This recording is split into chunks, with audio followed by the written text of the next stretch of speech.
All right. So, Erickson needs 2 directors to sign on. 2 directors? Seems tough setting it. Shouldn't be that hard. We'll figure it out. Erickson does a good job. He does. He absolutely does. Reinhardt? Yes. Special meeting of May 12th, 2026 is now in session. Make note that all 5 council members are present. Do I have a motion? I'll make a motion to move into closed session. Motion by Councilmember Enmeyer. Second by Mayor Pro Tem Knobloch. All in favor? Aye. We're in closed session.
Call the meeting order.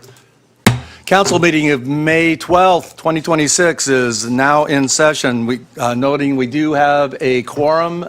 We have Councilmember Enmeyer, Councilmember Cabral, Mayor Pro Tem Noblock, myself, the mayor are present, and now Councilmember Wu. All members now present, Madam Clerk. Okay, so it's the city council meeting of May 5th. Oh, May 5th, 2026, I'm sorry. Yay. And first item on the agenda is an invocation by Doug Rowland, Student Ministries Director with the Shoreline Church. Thank you so much. I have the honor of praying for us. I have youth group in 30 minutes, which explains why I'm dressed like a high schooler, so I'm sorry. If you guys would you close your eyes and bow your heads? Jesus, we pray right now. We know that you love San Clemente. We know you love the people of San Clemente, that you died for them. And so we just ask for wisdom and discernment as they discuss all the things going on within our city, that you would show us the way that we could better provide for the people of San Clemente, care for them, love them, and that through all of this, that you'd be glorified and you'd be seen. Thank you for what your son did on the cross for us. In your great name, amen. Amen. Thank you, Doug. Yeah. All right, standing. Jim Kempton, would you lead us in the Pledge of Allegiance? I pledge allegiance To the flag of the United States of America and to the republic for which it stands, one nation, under God, indivisible, with liberty and justice for all.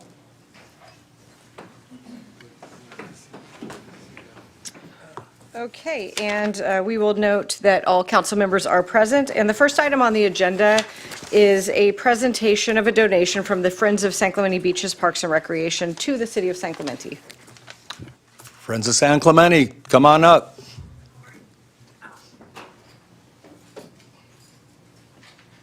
Where do you want us, Rick? Not the microphone. Oh, okay.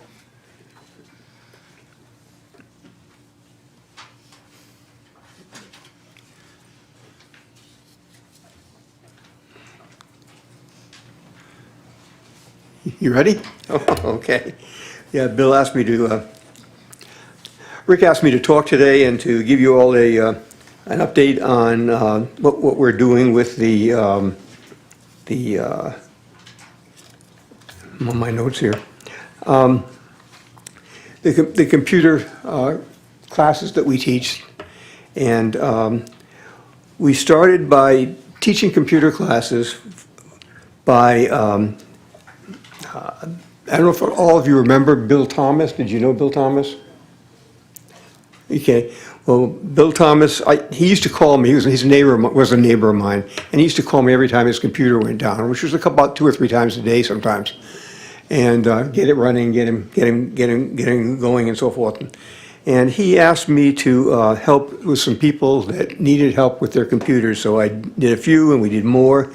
Next thing I know, I'm doing this every day for Bill and for people that he knew, and asked if we could start what he was calling a cyber cafe. And so what I did was start teaching people and helping people whose computers were down, and we did it as a volunteer thing, and we did it for a year or two, and we ended up bringing some more people in, and starting what we called a cyber cafe.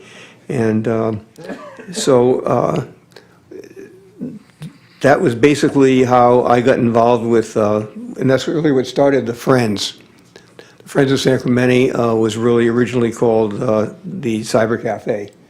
So in any case, the Friends of San Clemente have been doing this now for a number of years, and Rick has been involved with us.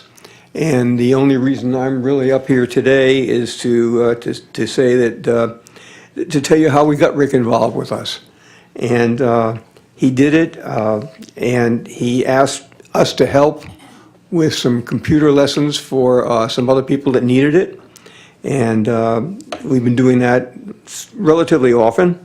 So that's how we started the Cyber Cafe, which is now part of the Friends, and it's something that we do. We don't charge anybody.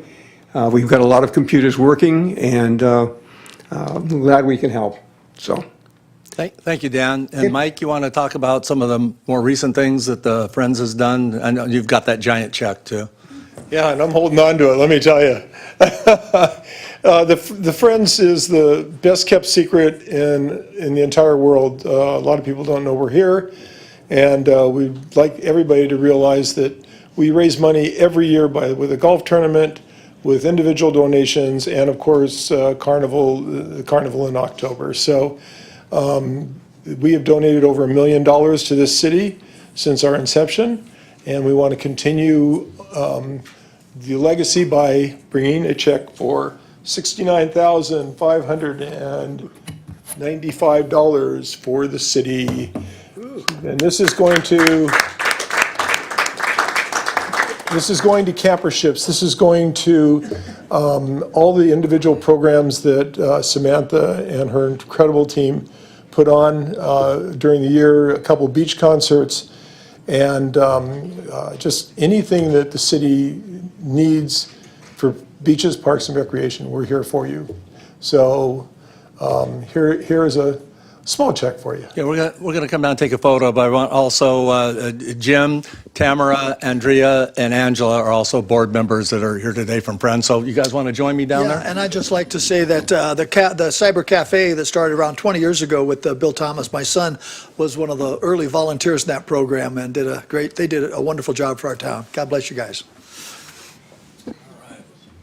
I'll stand up here by the front here, and Andy's going to take a photo. I'm going to use this as my Christmas card, like always. Be a good one. It'll be a good one. Can I cash it? Last year. As the first hand that came out, which are. Squeeze in here. Everybody get in. Deposit this, here. Just get the podium out of the way. Come on, ladies, everybody. Try to take about 3 steps that way. Can we change this name on there? Big steps. All right, 3 steps. I think my phone lets me erase them. It puts Mark in shorts. All right, thank you guys so much. Oh, wait, one more photo for the newspaper. This is important. Oh, yeah. All right. 2, 3. Ready for All right, thank you, Angelica. Thank you, guys. Thank you. Congratulations. Thank you, guys. Thank you. You made it possible. Thank you. Rick, I'm going to go ahead. Yeah, Dan, good to see you. I appreciate it, Dan. Nice job. That's awesome. Thank you. That's awesome, man. So cool. So cool.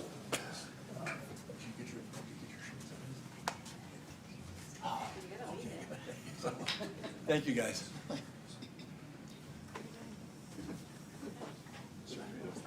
Madam Clerk, next thing on the agenda. Councilmember reports. Who'd like to start off?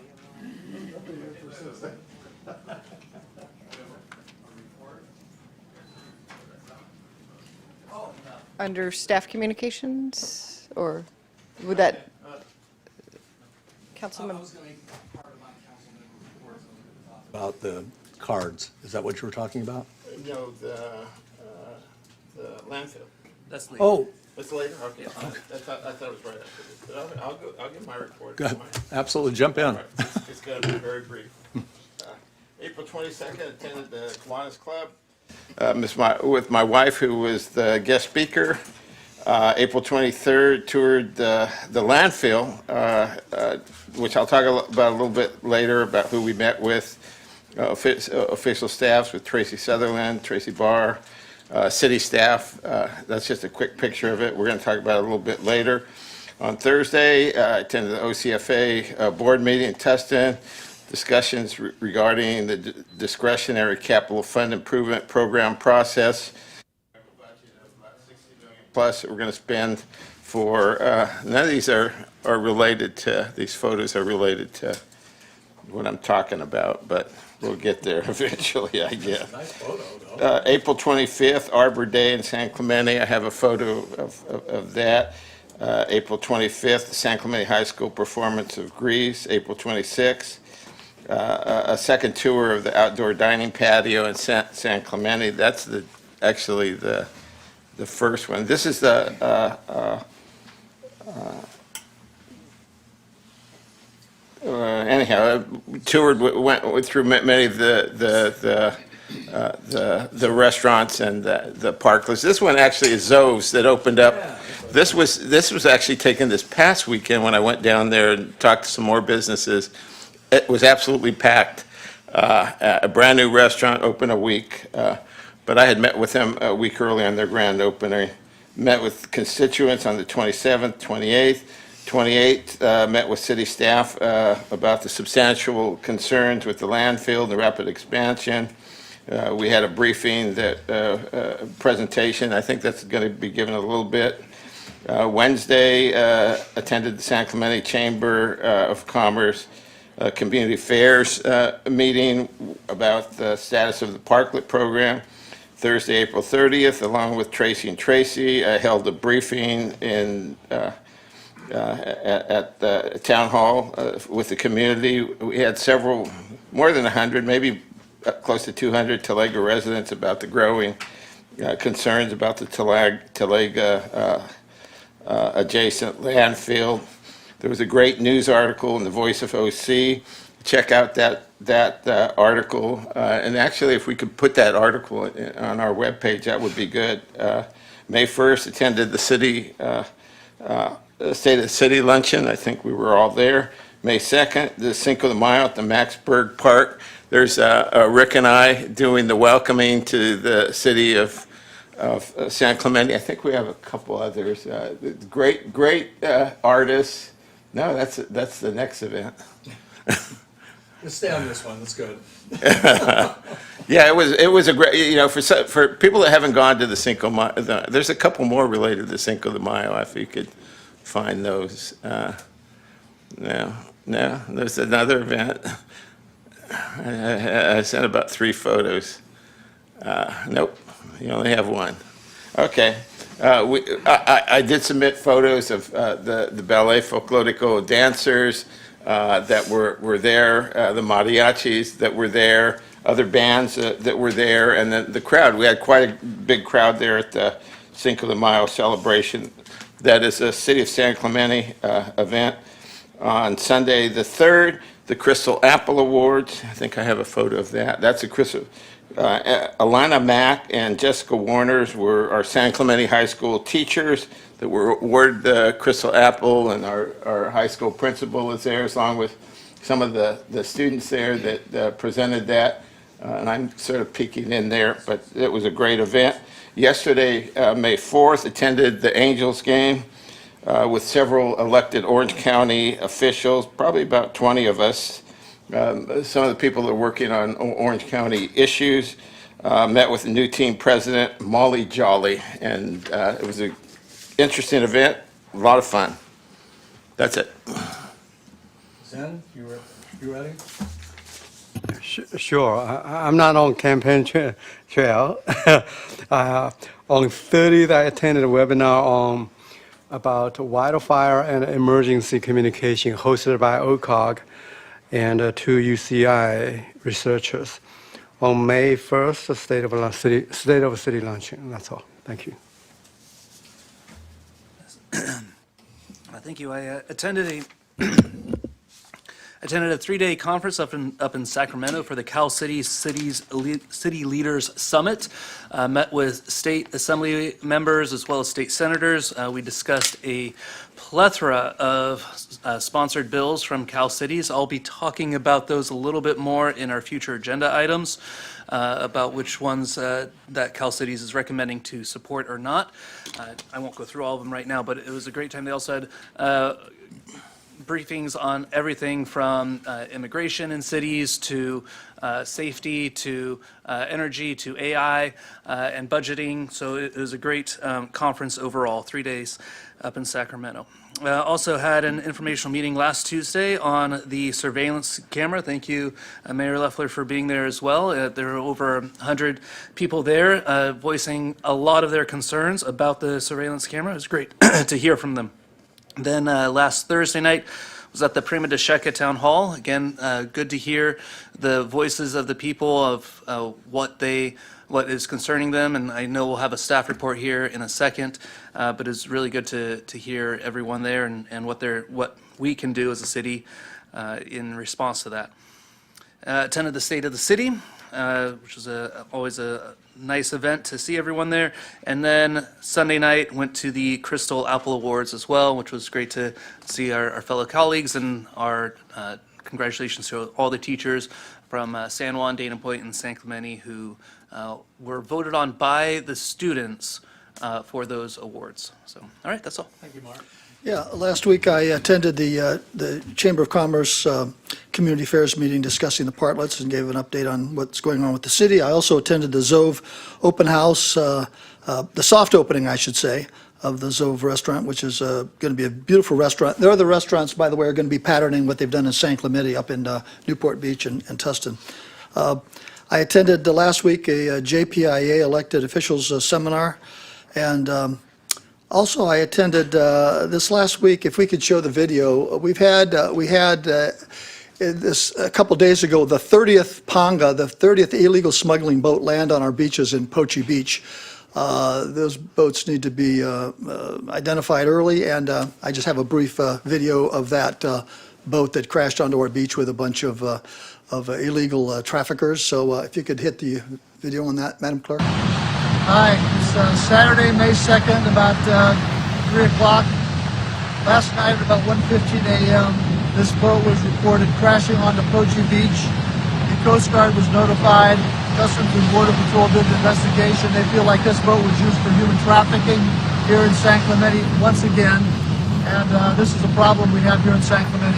2 days ago, there was a town hall where a lot of people came and objected to Customs and Border Patrol cameras, thinking we don't need it. It's an invasion of our privacy. This is an invasion of our beaches. We're leaving toxic substances on the beach, and we have illegal immigrants coming aboard our beaches. So this needs to be investigated, needs to be stopped, and we need those border cameras installed quickly, both on the high hill area and on our beaches, to prevent this kind of nonsense from continuing to happen.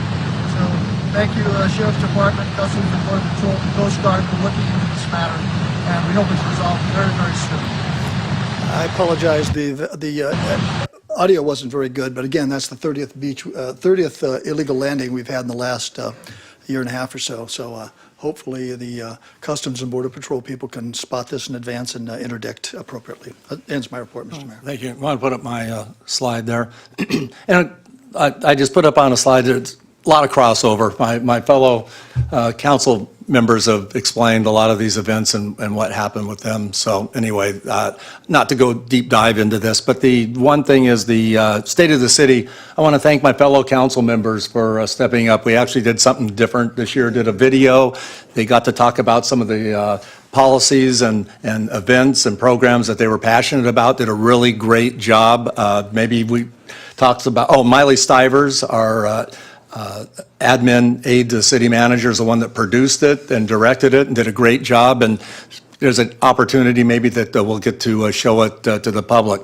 At this time, I'm going to take an opportunity to discuss something that we're going to implement here, a policy on submitting cards and making public comments. And we're doing this for one big reason. In July, we have to start taking video or Zoom calls and audio calls from anybody when we have an item they want to speak on, which is going to be a struggle to make that happen. But anticipating that, what we're going to do is if you want to turn in a card for every item, that's great. And you don't even have to speak on it. But when we call an item, all the cards that are in, that's it. We're not going to be taking cards during other public comments. So when the Madam Clerk tonight is going to call an item, and to kind of ease into it easily, we're going to give you maybe 30 seconds to run up and submit a card if you want to. But once that's, nice job, Lois. All right, that was our audio, our visual aid right there. So anyway, you'll have a little opportunity, but once the item we're discussing or other comments are being made, you won't get a chance to turn in a card. So we'll ease into this slowly, but it's going to really help out. And you turn the cards in, by the way, to our Assistant City Manager here, Brian Brower. That's, instead of running up here, sometimes we overlook cards because the city clerk and assistant city clerk are busy doing other things, and sometimes the cards. So if you get them to Brian, that counts, and he's much closer to you anyway. So hope that runs. Could I ask a question, Mr. Mayor? If someone does just come and leave it up there, it's not turned into the the clerk, it could get ignored even. We're going to try to ease into this and get people thinking about it. We will try to get the cards if they're given to the city clerk directly, but there's no guarantee because, like I say, it's Mr. Brower that's doing the card shuffling and all that, so. I think the reason we had that policy was a safety concern of people just Oh, coming up to the dais, so we didn't want. And it's distracting, having other distracting. people, wander around here. So that's where the cards go right over there. He has a magic basket and just get those in before the item is brought up, and hopefully this will go smoothly. With that, that's the end of my report. Okay, next item on the agenda is oral communications, and with, as a follow-up to the mayor's comment, we have our speaker cards now, so if you have a card to turn in for oral communications, please do it now. And I'll go ahead and start calling the first few speakers, Tandy LaFranc and Tiffany Gregeth, Amanda Quintanilla, followed by Larry Culbertson, followed by Mike Westberg. Tandy and Tiffany.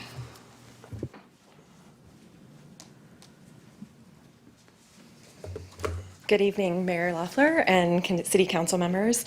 My name is Tandy LaFranc, and this is my friend and colleague, Tiffany Gregeth, and we're both residents here in San Clemente. We want to thank you for the opportunity to briefly share the impact the Orange County United Way is having here in our community. Orange County United Way works to improve lives and strengthen our community by focusing on education, financial stability, health, and housing, the building blocks of a good quality of life. Operated by the Orange County United Way, 211OC is our county's free 24/7 information and referral line. Available by call, text, or web, connecting residents to critical services, including housing support, food assistance, utility help, healthcare access, and much more. With changes to Medi-Cal and CalFresh this year, many families have questions about the eligibility or renewals, and 211 remains a trusted resource to help those residents navigate the changes and connect them to the right services quickly and confidentially.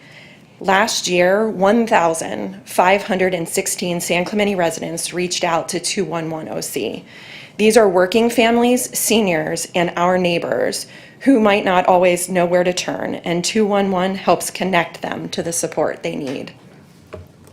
So we encourage everybody to spread the word about 211 so it continues to do its great work. I also wanted to share that we completed another successful OC-free tax prep season this last year, or just last month, helping families file taxes for free and claim valuable tax credits. There were a lot of new updates this year, so it helped a lot of people navigate those. Last year, the program generated a $26.8 million impact, serving more than 13,700 Orange County residents. So it's doing very good work for this community.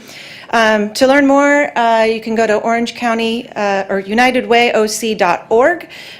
We have 211 resource cards that can be handed out. If you see somebody in need or you have a neighbor that has questions, you can just hand them the card. It has a phone number on it. They can get resources there. Or if people want to volunteer, it's a great place to go and raise your hand. So we both want to thank you for your continued support and recognizing all the great ways United Way is helping our community.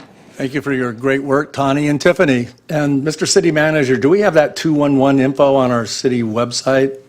We'll make sure we do. Thank you guys so much. Thank you. Amanda Quintanilla, followed by Larry Culbertson, followed by Mike Westberg.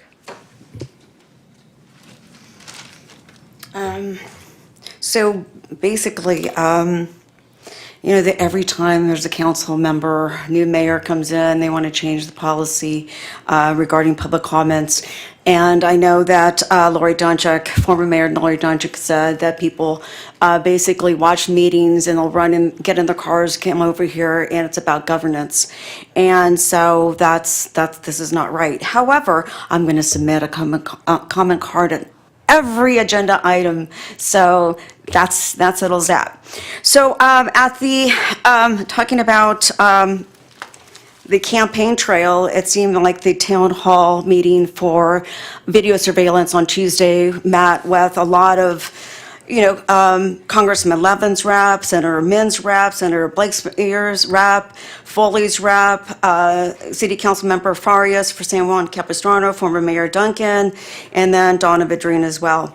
However, in that conversation, Colton, who is the representative for Congressman Levin, basically detailed how they're going to stop this. He said that the congressman urged CBP not to finalize the agreement with the city until they shared more information in the agreement. Congressman Levin really would only have two physical abilities to stop it in his power.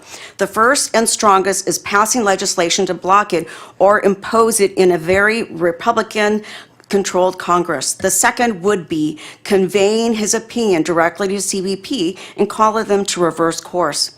He has already done this. When I called Levin's office, they denied it, and I called them a couple of times. The next thing is, so currently, he said, our best opportunity for our capacity is to attach legislation to a rider to the annual funding bill.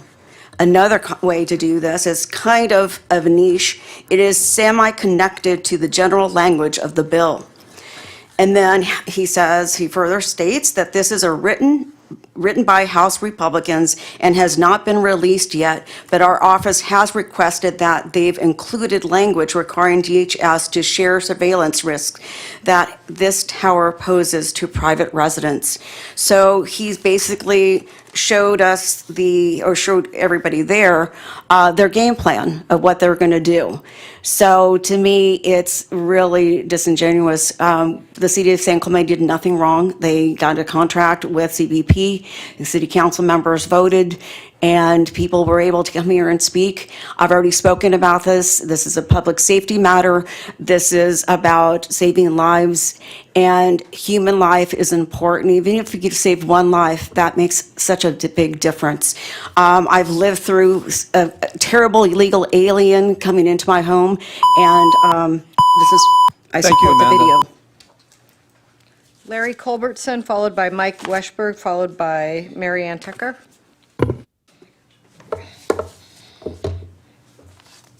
Good evening, Council. I'm presenting my support for your January 20th decision to approve the installation of the surveillance cameras on Avenida Salvador Reservoir. A town forum was held last Tuesday in this chamber to discuss the project. Many interesting points were raised. It was pointed out that 17 people have been killed during Ponga boat landings since 2022. Beach surveillance cameras can detect and document these events, but do not allow enough time to save people from drowning from flip boats or to apprehend them after they've landed. Our Hilltop camera will detect illicit marine traffic, whether it's people or drugs, up to 9 miles away and allow for interception long before it gets anywhere near San Clemente. This will make our beaches and streets safer. Additionally, it was pointed out that there are currently 160 surveillance cameras positioned along the border with Mexico and that there are plans for 300 more. Many of those additional cameras need to be positioned along the San Diego and Orange County coastlines because the enhanced security at the border is chasing criminal marine traffic progressively further north. Maps were shown at the forum of alternative places to position the approved surveillance cameras. Some of those sites would be good spots for additional cameras that could cover any blind spots in the approved plan. One attendee suggested that intercepting pangas directly on San Clemente beaches would be preferable to forcing them further out to sea to avoid detection. However, after reviewing all information presented, I remain convinced that the CBP camera is best located at the site where you've already approved. Please get on with the project. Thank you. Thank you, Larry. Mike Weschberg, followed by Mary Ann Tucker, followed by Lois McNichol. Okay, I'm also here to talk about the surveillance system. My name is Mike Weschberg, San Clemente resident, electrical engineer, close to 50 years experience designing and developing surveillance systems, and most of the problems I've addressed are much more complex than the surveillance problem here. I sent you folks yesterday by email a report that I put together with help some other residents that has some technical information about pluses and minuses and how things should work. Here's my message. And my message is not only for people who are opposing this camera system or the tower system, but also for people who are in favor of it. If we locate the system closer to the shoreline, it will work better to interdict traffic that we're currently missing, to affect better intercepts, and to save lives and improve public safety. And at the same time, many fewer residents would be subject to potential invasion of privacy from either intentional or non-intentional use of the tower system. So what I'm recommending, the reasons why is the cameras, they work fine in the desert environments where most of them are currently installed. With our environment, despite the fact we have great weather here, they won't work nearly as well. And I go into the details in my paper. The system, adding a radar would improve the capability of the system. Cameras and radar complement each other, but there's no advantage to the high point, the high altitude of this system for either the cameras or the radar for this particular problem. So one tower in a good place will do the job that we need and save the lives that we're looking for. So I'm recommending that that the council attempt to modify the current lease agreement to change the location of the camera and add a few more items for accountability.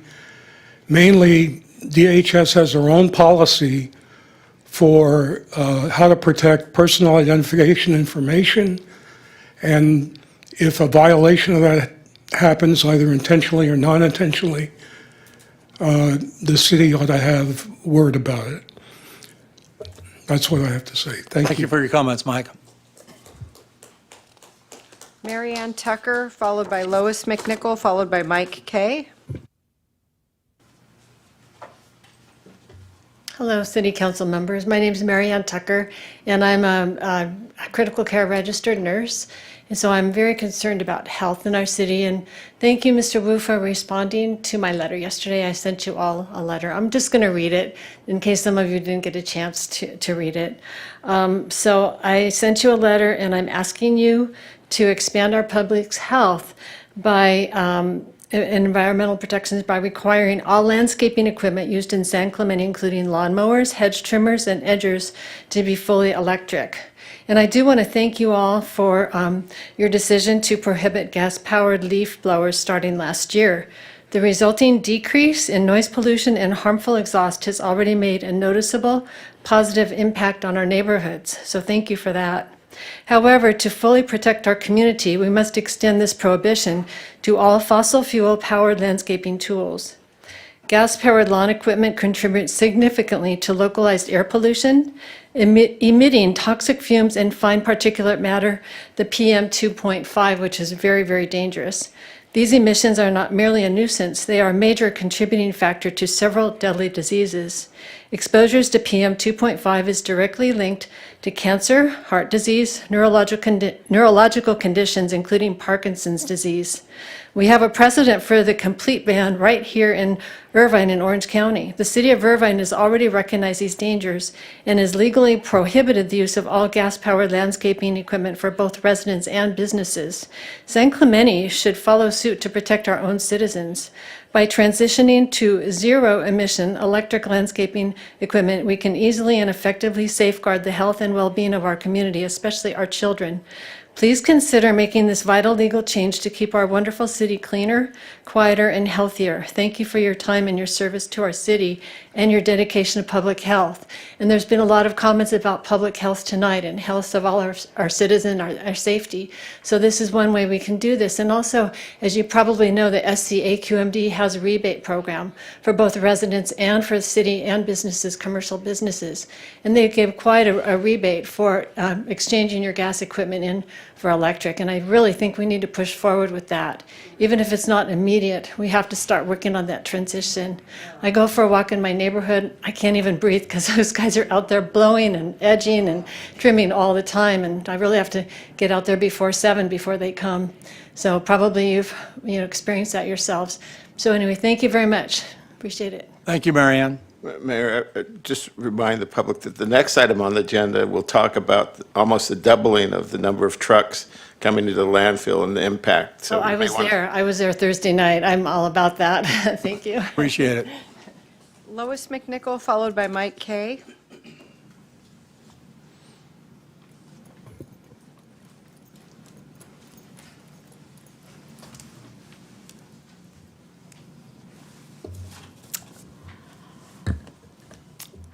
Election integrity is critical with the June 2nd primaries approaching.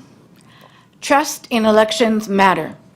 The Public Interest Legal Foundation published findings in September 2025 that 94,000 dead people and 57,000 interstate duplicates appeared as active registrants on California's voting rolls. A recent ruling by the Supreme Court questioned race-based redistricting. San Clemente should be one community, not divided into districts.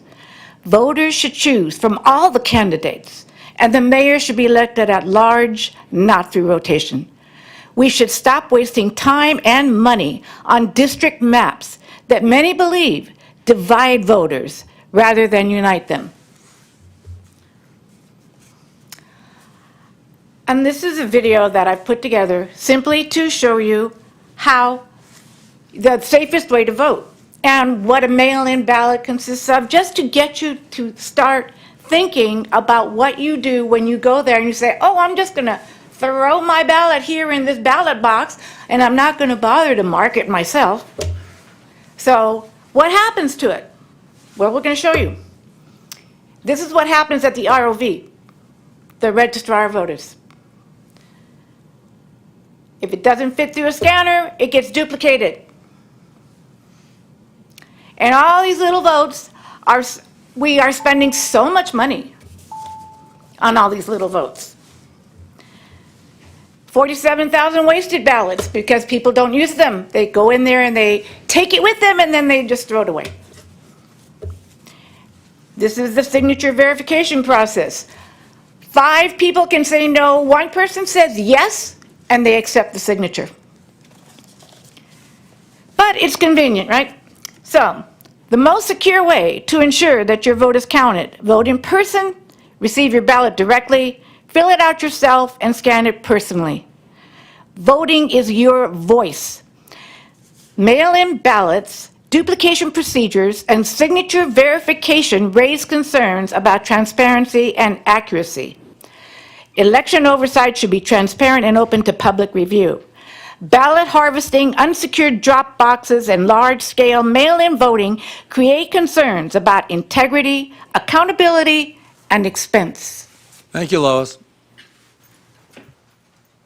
Mike Kay. Good evening, Council.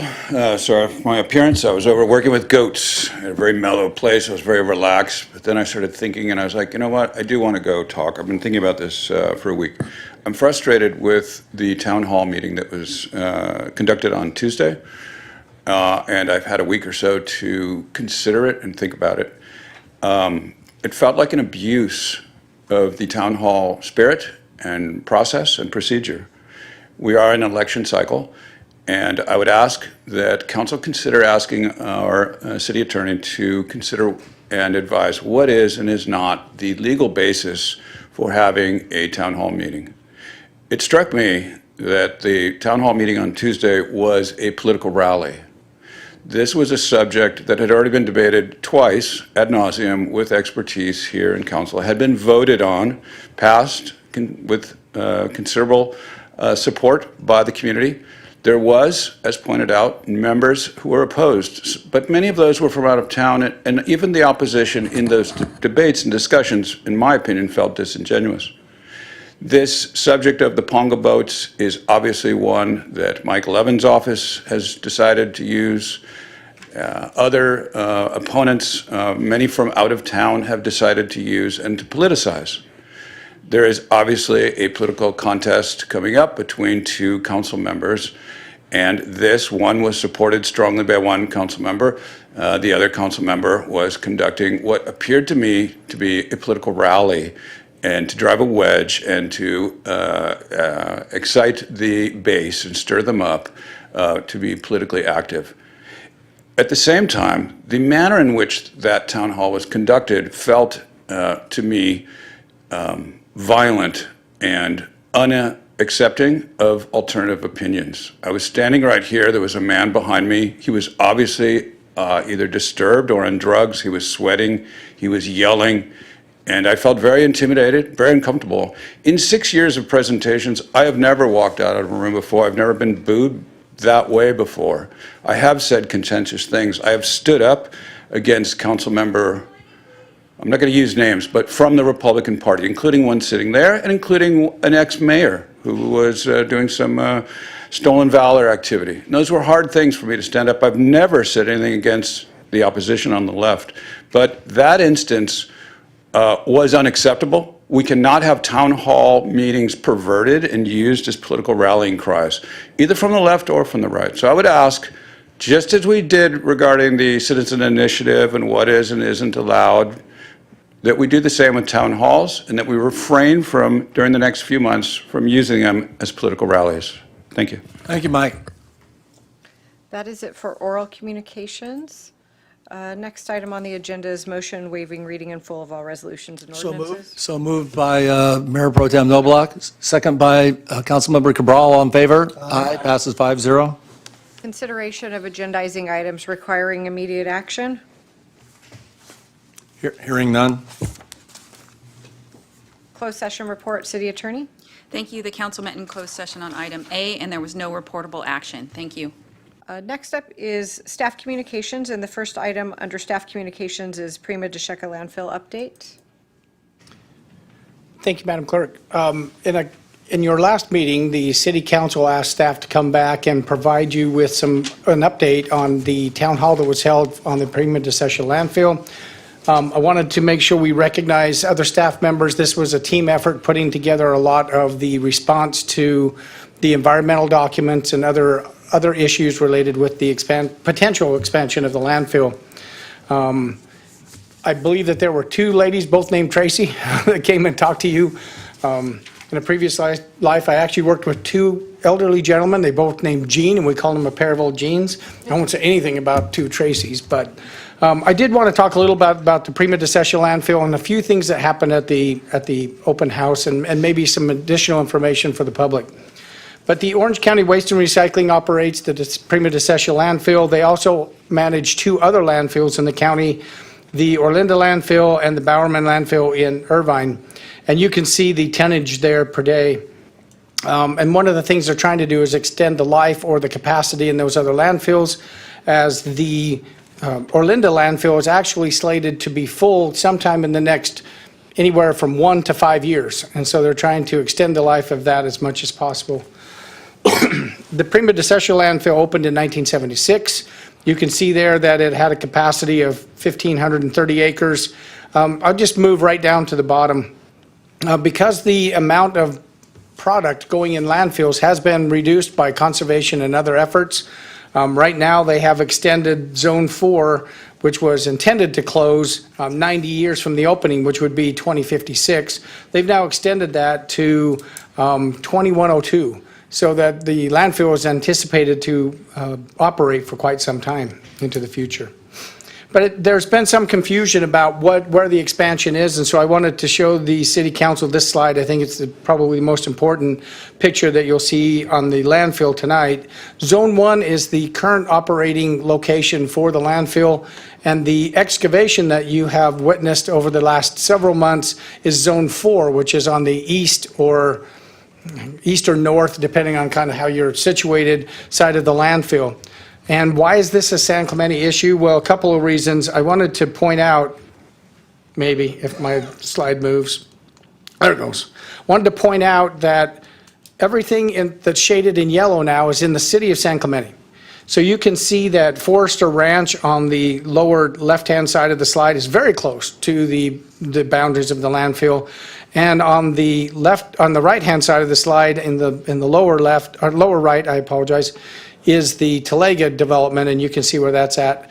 And what's shaded in blue there is the portion of the landfill that's actually within the city of San Clemente. So it's actually, there's portions of it that are in our city, so it's certainly an issue that we should be very aware of and make sure we stay on top of. The SIR, the subsequent EIR is an important document. This is the environmental document that the city was given an opportunity to provide a response to some of the concerns that we had in terms of air quality, hazardous waste, additional traffic, the noise, transportation, biological issues. You can see the issues there. And we were able to submit comments, and some of those comments were, we want to make sure that there are clear enforceable performance standards. Some of them were actually identified as being infeasible. Well, we want to understand why were they infeasible and why aren't there measurements for what's happening as the landfill expands, should it expand. One of the things that's not mentioned here that was mentioned, that's not on the slides, but was mentioned at the town hall, is that the city of San Juan Capistrano does receive financial benefit from Orange County for the Orange County landfill. In 2018, when the landfill was further expanded, they were guaranteed a minimum of $800,000 per year over a 10-year period, which is about $6 million. I did ask that question of Supervisor Foley. She has invited us to present a proposal to Orange County, so I will be preparing that, presenting it to the council, so that we might be able to receive some funding to mitigate some of the concerns that we have. For instance, we might be able to use that to purchase air purifiers for those close to the landfill, or maybe air quality monitors so that they can make their own decisions about whether or not to be outside on certain days. Just those things that can help safeguard some of that. But with that, I wanted to turn some time over to Councilmember Cabral, who's been taking a deep dive into some of the items that are associated with the expansion, but were not studied in the original EIR because they weren't even considered back in that time frame. So I'll turn some time over to Councilmember Cabral to talk about those issues. Yeah, the genesis of the town hall meeting was, as you all received, I think several, if not 20, 30 letters from constituents in our community concerned about the landfill. I think we all received them, and our Representative Foley also received all those. So I thought it'd be a great idea to have a discussion with all the players in the community, including our city staff and with the people from the landfill. So it started out with a briefing at the landfill where they filled us in on the history and what's happening at the landfill. A lot of this material that's being presented is from that. We wanted to have a bipartisan, I say that, we wanted to hear from everybody, people that might be for it, might be against it. It ended up that we had even our Representative Foley come and make a presentation to talk about what she's done at the Board of Supervisors and what she hopes to do. But the genesis were Tracy Sutherland and Tracy Barr, who are two community organizers, or two moms really in the community that had significant concerns about this, as do many other people in Talega. We even heard from a former representative from our city council, a former mayor. So to get all that in place, we wanted it just to be educational so that people understood what was happening, the increase in the number of tonnage and the number of cars, and what the city has done to address that. The city has written concerns on behalf of all of us about the traffic, about the sound, about the noise, about the pollution. And they're all things that have to be studied, and we will continue to. The biggest issue for me was that we know that they are dumping lithium into our landfill. That is, the state reports say that there's about 40,000 pounds every year of lithium being put in our landfills, and that's quite significant. And we know that it's going into our landfills here adjacent to us. It's a long-term problem. We've written a letter to the county asking them to address that, because when the original EIR was done 25, 30 years ago, there was never a discussion about lithium batteries, because there were not such thing as a lithium battery used in almost every product that we have, from cell phones to computers to Christmas cards to vapes to any other kind of material. And that we know is getting thrown in our landfill, because again, the state of California did a study, and where residents are supposed to take that to the dump, we know that up to 92% of the people are not doing that. And that's state documented study. And we thought, because of our concerns that it's getting thrown in our dump, long-term, it's going to have a big impact on our community. And then along with the other issues that were raised by the city that we can't go into too much detail today, but I plan to agendize this for the next meeting, where we'll have time to talk to it in depth. And the city has written letters. I've written letters to the county asking them for answers, and hopefully by the time if we do put it on the agenda, that we can have those issues addressed properly and discussed further. So those are my concerns, and I think the residents of San Clemente are very concerned too. Thank you, Mayor. I'm sorry. Thank you, Mayor. That ends the presentation. And Mayor, we do have one speaker card on this item. Amanda Quintanilla? A quick presentation, I hope.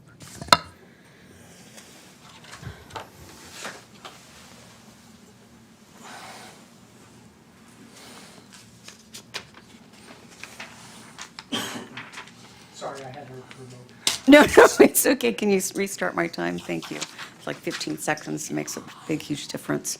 Next slide, please. An increase in tonnage is not a new thing. I wanted to thank Alyssa Strachan, who formed the petition back in 2023, where 1,103 people signed that petition. I was one of them. Next slide, please. So in that petition, it basically states the same thing that this new petition and the new system, new people are opposing. We oppose doubling the daily tonnage. We oppose the allowance of imported trash. We oppose the expansion of the dump to Zone 4, east side of the La Plata, until Zone 4-1 is full. So, of course, there's the destruction. They oppose the destruction of the hillside landscape to make room for trash in Zone 4. Trucking noise, the environmental pollution, and that this would bring. Next slide, please. So this is not new. This is the fact sheet from OC Waste and Recycling, and it definitely mentions that the maximum tonnage received at Prima Desecha landfill will go from 4,000 to 8,000 per day. Next slide, please. And this is from the grand jury report, and that in 1995, county landfills began to accept trash from Riverside, Los Angeles, and San Bernardino counties for a fee. And so in that fiscal year 2016-2017, the county of Orange received $45.5 million, and that 5% was used to compensate host cities, with the exception, I guess, with the city of San Clemente. Next slide, please. And so at the town hall, Mayor Duncan stated that we fought this and we were told that it was going to be all right. And I don't wonder who told them that, because that's not right. That's not correct. Next slide, please. Here are some comments from Melissa Strachan and Michael Strachan, who basically formed that petition back in 2023. Next slide, please. And Lori Gooch from Not My Toll Route Group wrote excellent responses regarding health risks, air quality, import traffic alternatives, recent OAL extension, wildfire risks, environmental justice, hazardous materials, and host fees to San Clemente. Next slide, please. Tracy Sullivan also submitted a public comment back then, and I applaud her efforts for doing this. This is fantastic. Her and Tracy Barr are wonderful. Laura Conneville from Not My Toll Road Group, and myself there. Next slide, please. But during that time, that ends that. But during that time, there were so many things that in 2023 that we had to deal with, right?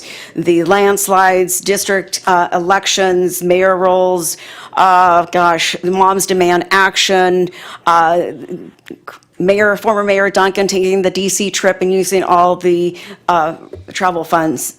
So there was a lot to address, and hopefully it'll address this time. Thank you, Amanda. And do we have a 4th of July update? It's on the calendar. Who's doing that? Oh. Da-da-dun-dun-dun-dun-dun.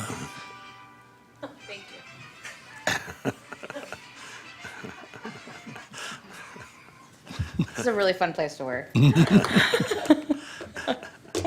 I know. Thank you, City Manager. Good evening, Mayor and Council. I'm Samantha Wiley. I'm the Beaches, Parks, and Recreation Director, purveyor of fun, and the ringleader of the circus that we bring to town every year. So I'm excited to share, though, in all seriousness, an update to our July 4th activities. As you know, San Clemente celebrates big. Independence Day is an important holiday for not only our community but our nation, and we are, as a nation, celebrating our 250th anniversary this year. So in honor of that, we are planning a little bit different of an activity for the 4th of July. We are doing fireworks, don't panic, but we're going to start our celebration earlier, starting on July 2nd. We will host a movie at the beach, which we've never done before as a department. So we're excited to bring that out. We're going to be showing Independence Day. That will be at the pier. So bring your blankets and your chairs and come down. That movie will start about 7:30 or 8 o'clock. But ahead of that, we'll have food and beverages available for purchase. And again, we'll have that big fun movie out there to do that on Thursday. We will be selling a VIP seating area if you don't want to get down too early and save your seat. So we'll be selling that as well. And then on Friday, July 3rd, we will be hosting a concert, never been done before, in the Pier Bowl parking lot, where we'll have food available, wine and beer sales, beverages will be available, and we'll be doing a two band concert that evening with the pier in the background. We will also at that event be selling a VIP experience that gets you into kind of towards the front of the stage. We're also going to be selling a VIP parking package that includes a parking spot and 2 VIP seats as well. And of course, there is always free general admission for those that love to enjoy a camp out early on in the day and put their blankets down and their chairs down. Ahead of the concert, right before it starts, we'll be honoring our country with a color guard, the national anthem, and some patriotic themed activities. So we hope everyone can join us for that evening. And then that will roll us right into Saturday, July 4th, where we will be business as usual with a fun day at the beach if you'd like to come down and join us and our 13,000 closest friends, as well as fireworks on the pier starting at 9 p.m. So all of that information will, of course, come out in a press release very soon. And registration for VIP areas and all of that opens on June 1st. If you have questions or members of the community have questions, Recreation is the one-stop shop for all of those answers. So please give us a call, stop by the Community Center or Aquatic Center, and I'm also available if you have any questions. Well, we are giddy with anticipation. Happy to do it. I do have a question. Have we done anything to address the extended trolleys or more transportation from off-site on those days? Yeah, so for the Friday concert, we'll have trolleys running. We will also have a shuttle service that's running as well, back and forth. We're also going to have a pretty expansive e-bike parking area on Alameda Lane, as well as at the community center. We're seeing e-bikes are one of our biggest transportation functions, and for families as well. So we will be expanding that. And then the trolley service does extend late as well on the 4th of July. Great. Any other questions for Samantha? Just the July 3rd concert, who are the bands that you've booked? The first band is the James Kelly Band. It's a country band. And then the second band is Sega Genocide.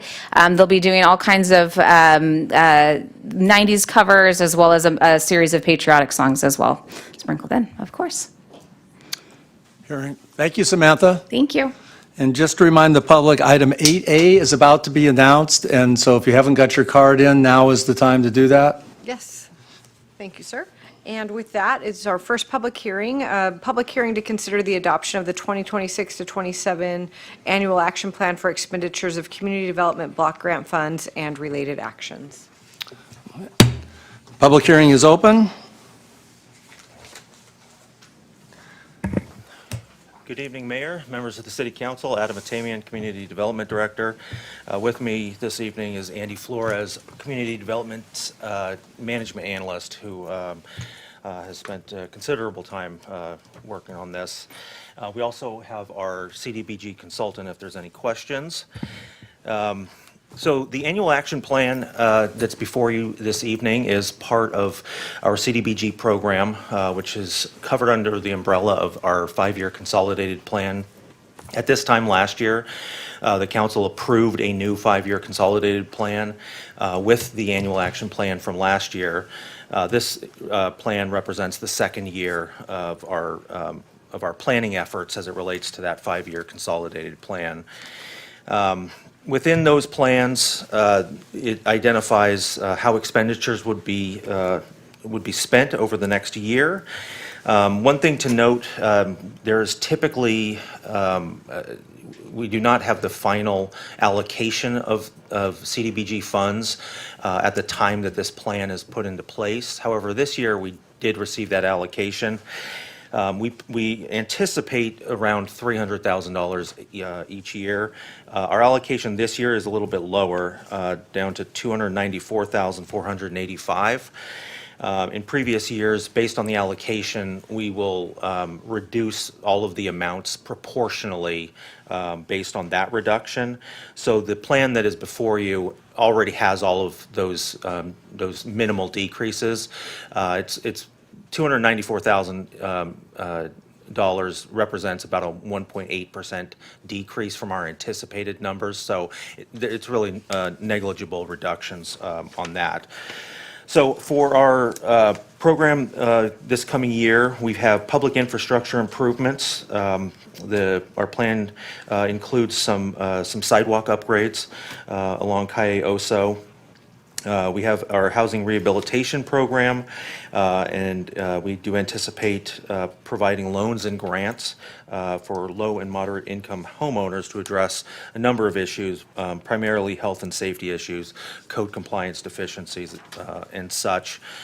We have our public service grant programs.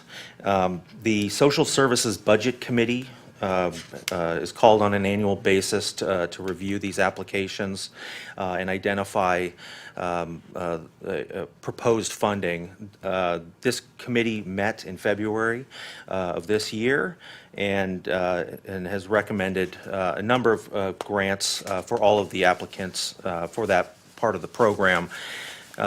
Quickly, those recipients are AgeWell Senior Services, Camino Health Center, the Parentis Foundation. They provide one-on-one literacy training, Family Assistance Ministries, and the city's Silver Connection program. And then finally, the program has some program administration and fair housing services that are proposed as well. HUD requires a 30-day public review period, which concluded yesterday, as well as this public hearing prior to the adoption of the annual action plan. Timely adoption is important because it just ensures that we will remain eligible for this funding.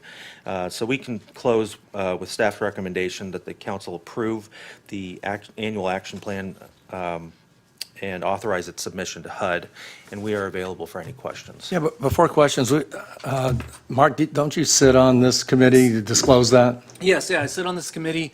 How it works is we get 2 members from the, not Beaches, Parks and Rec, but the Human Affairs thing? Human Affairs thing, which is all that's combined together. It is Plus, it is actually one member of the Beaches, Parks and Recreation Commission and one member of the new Community Safety and Welfare Committee. Excellent, yeah, so we have 2 members from our committees there, plus myself, plus staff members who are making recommendations based on the financial review and going through all the applications. So that committee of, is it 6 of us on that? Yeah, 6 of us went through and discussed all these numbers extensively. We looked at what they proposed. All of them are coming in lower than what they actually proposed. And then we proposed a certain number. Then, assuming that we got the entire 300,000, we got a little bit lower, so then we lowered each of those by that same percentage point. So you've observed this before. We debate, we go back and forth. We say, how about this number? How about that number? We all come to a consensus at the end. This was probably one that went more smoothly than I've seen in the past, and I'm very happy with the numbers that have been proposed. Thank you, Mark. So with that, any questions of staff? If we don't have any public comment, I mean, Do we have public comment? We do not. So I would move the item. Public hearing is closed. Move the item. Moved by Councilmember Cabral, second by Mayor Pro Tem Noblock. All in favor? Aye. Passes 5-0. Thank you. Next item on the agenda is public hearing to consider the introduction, first reading of ordinance number 1808 to amend various portions of San Clemente Municipal Code Title 17, zoning ordinance for clarity and consistency in finding the ordinance exempt from the requirements of the California Environmental Quality Act. Public hearing's open. Does any council member have any ex parte disclosures? No. Any correspondence after the agenda was published? No. Staff? I can get through this in about 30 seconds. This is similar to the zoning cleanup amendment that we brought forth a month or so ago. It was initiated by the City Council in May of 2020. We had 2 Planning Commission hearings, one to introduce these 5 different items, and then a second one to review the suggestions made by the Planning Commission. So this would clean up and clarify sections of the zoning code related to accessory structures, landscaping, a commercial use table, retaining walls, and the sign ordinance. And these aren't substantive changes. Most of them are clarifications, simplifications to help the public and staff better understand and interpret the code. Perfect. Any questions of staff? If there's no public. Are there any public There are no comments? public comments. I would- I'm going to, public hearing's closed. I would move the item. We've all been briefed on it thoroughly. I'll second. Motion by Councilmember. I think I need to read this or have the clerk read that. Sure. Yes, I will read, introduce and conduct a first reading of ordinance number 1808 entitled an ordinance of the City Council of the City of San Clemente, California, approving zoning amendment 26-062, amending Title 17, zoning of the San Clemente Municipal Code for clarity and consistency in finding this action exempt from the California Environmental Quality Act, CEQA, under state CEQA guidelines, sections 15378B2 and 15378B5. We have a motion by Councilmember Cabral, second by Councilmember Enmeyer. All in favor, say aye. Aye. Passes 5-0.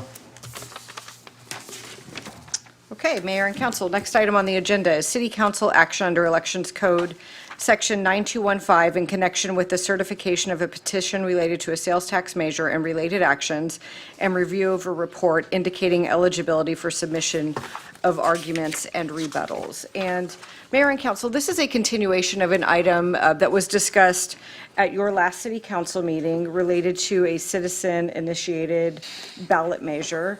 At the last meeting, we discussed the first two resolutions for your adoption. The first is just certifying the signatures of the initiative petition, and the second is adding this item to the November 2026 ballot and directing the staff to consolidate with the county on that election.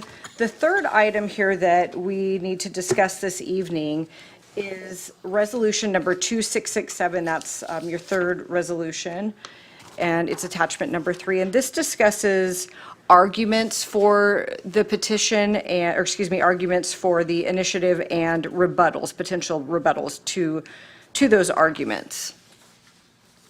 Okay, do we have any public comments? We do. We have one. And who might that be? Amanda Quintanilla.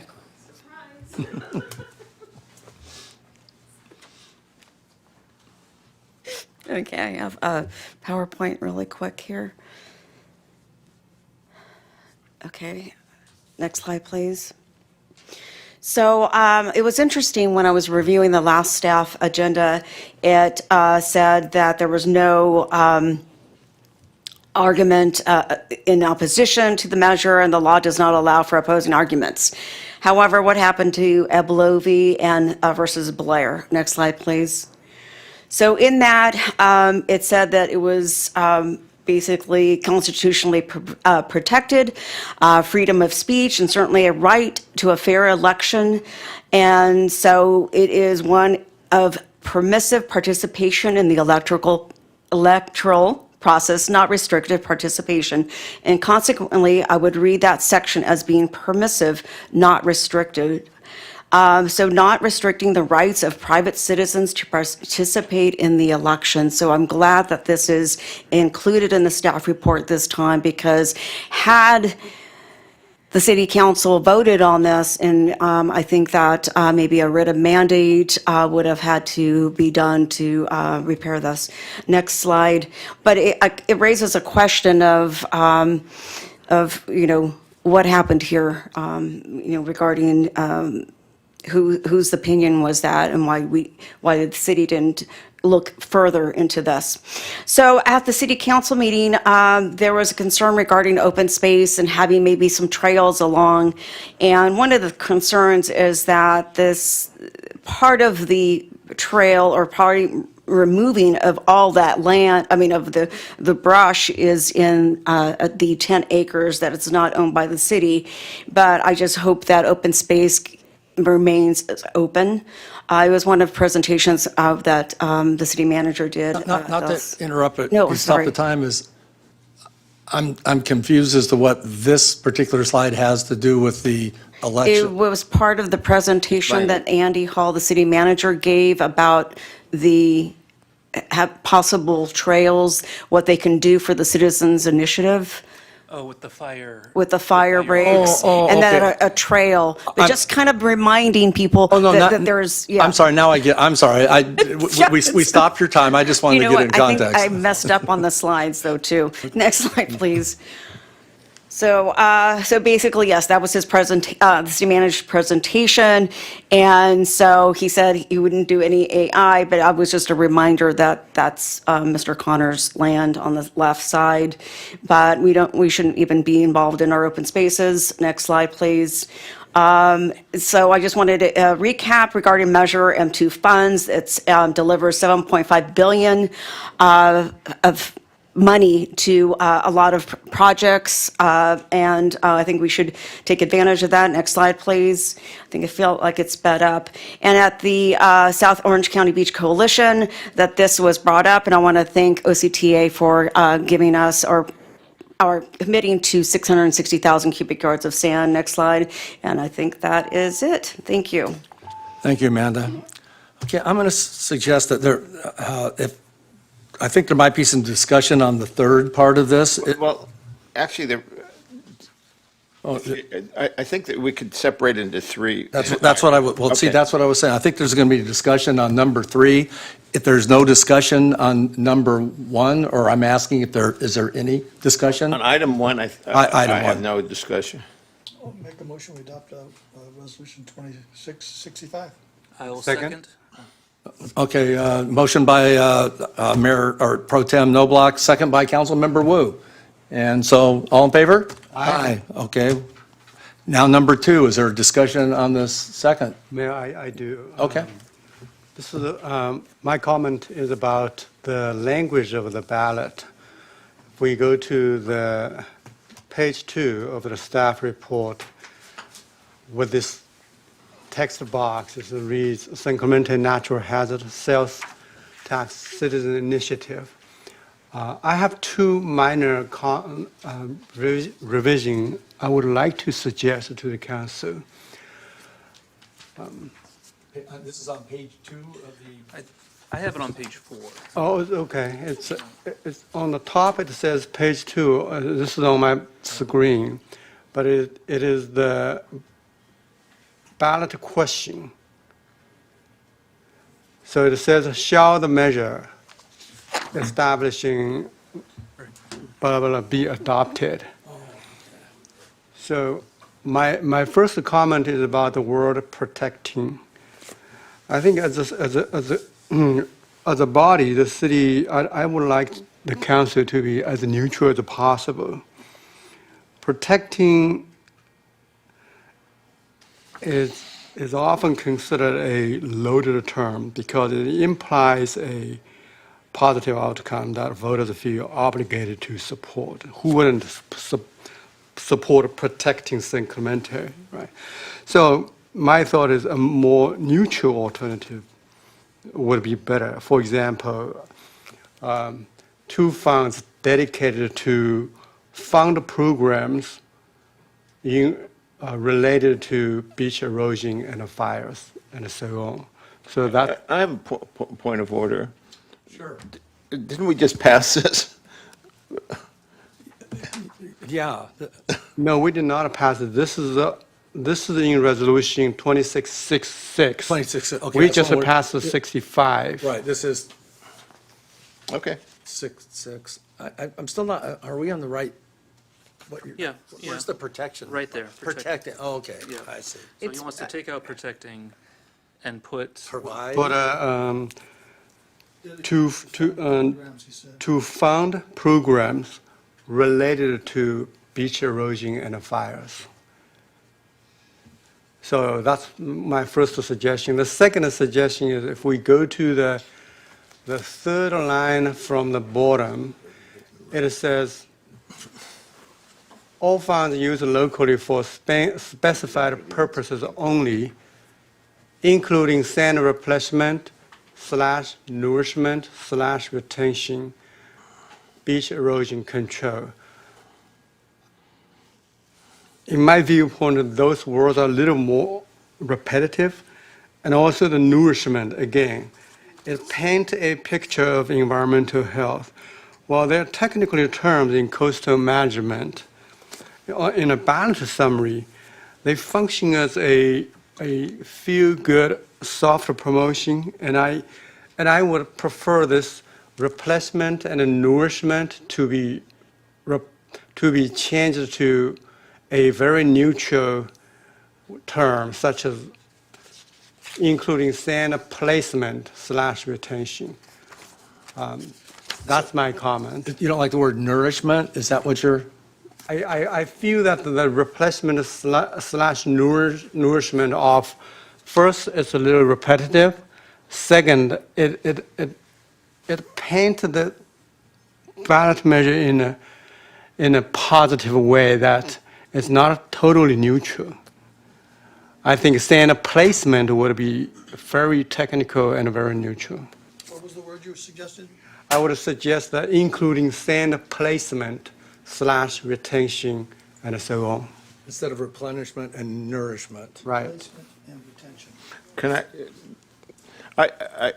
the way this process came about, I think, is staff was directed to create neutral language.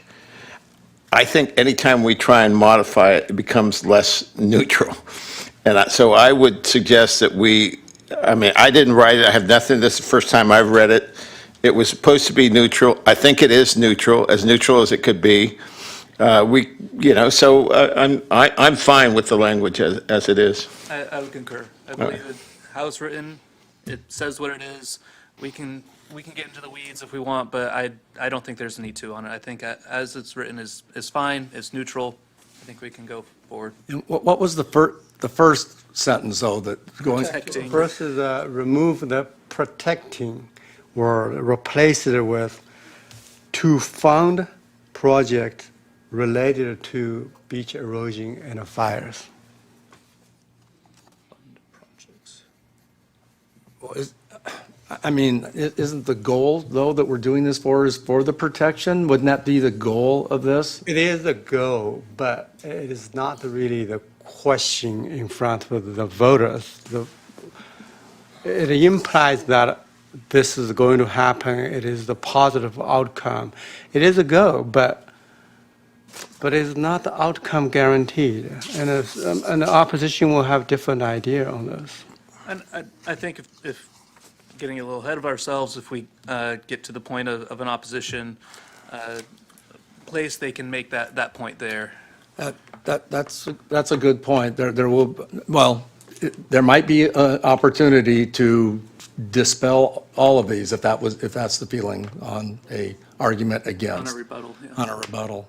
So I understand what you're saying, Zen. I don't have a problem with it, but I don't have a problem with this either. I think either way kind of says the same thing. Okay. And I think it'll give some points if somebody were to do a rebuttal. I That's think fine. I it gives just them- raised that. No, I think, no, you made some good points. I understand where you're going. I just think Let's probably move it's. forward. So with that, I will move to adopt Resolution 2666. I'll second. Okay, motion by Councilmember Wu, second by Councilmember Enmeyer. On favor, say aye. Aye. Okay, that's the second. Now, I guess this is the one where maybe we'll have some discussion. Is there anybody that wants to open up with their? I'll just start off and maybe we can go from there. I'm of the opinion that we should, have an argument for, have an argument against, and then open it up to a rebuttal against both of those arguments proposed by the said parties. I would also recommend that the parties for the rebuttal be an individual not from city council, but a private citizen. It can be a member of the city council acting as a private citizen, but not acting as the city. Does anybody have any comments about that? Does anyone know from the proponent for sure whether he's going to submit a argument? City manager, have you had contact with a potential person who would write argument for? I have not, but there may have been a conversation with the city clerk. I don't, but that's just a rumor that I'm not. Yes, last week, the proponent of the initiative mentioned that he was going to be out of town and asked me the process for submitting an argument, so I assume he will be doing so. Okay, with that, I'm good with Councilmember Enmeyer's proposal. I'd go one step further to say that as a body, we have the option to actually designate somebody to write the argument against. And I'd just like to open it up to the first place, if there is somebody that's on council that would like to write the argument against, that we give the council the first option to do that. Hearing. I would like to hear other council members' thought on that. My thought on it is fine. If somebody from the council would like to write an argument against, I know they have a lot of information. We would all have a lot of information, probably to write the argument for or against. Just to be clear, they're writing as a private citizen, though? You could have first dibs at. You could identify yourself, whatever you are, a firefighter, a police officer, a librarian, or a council member.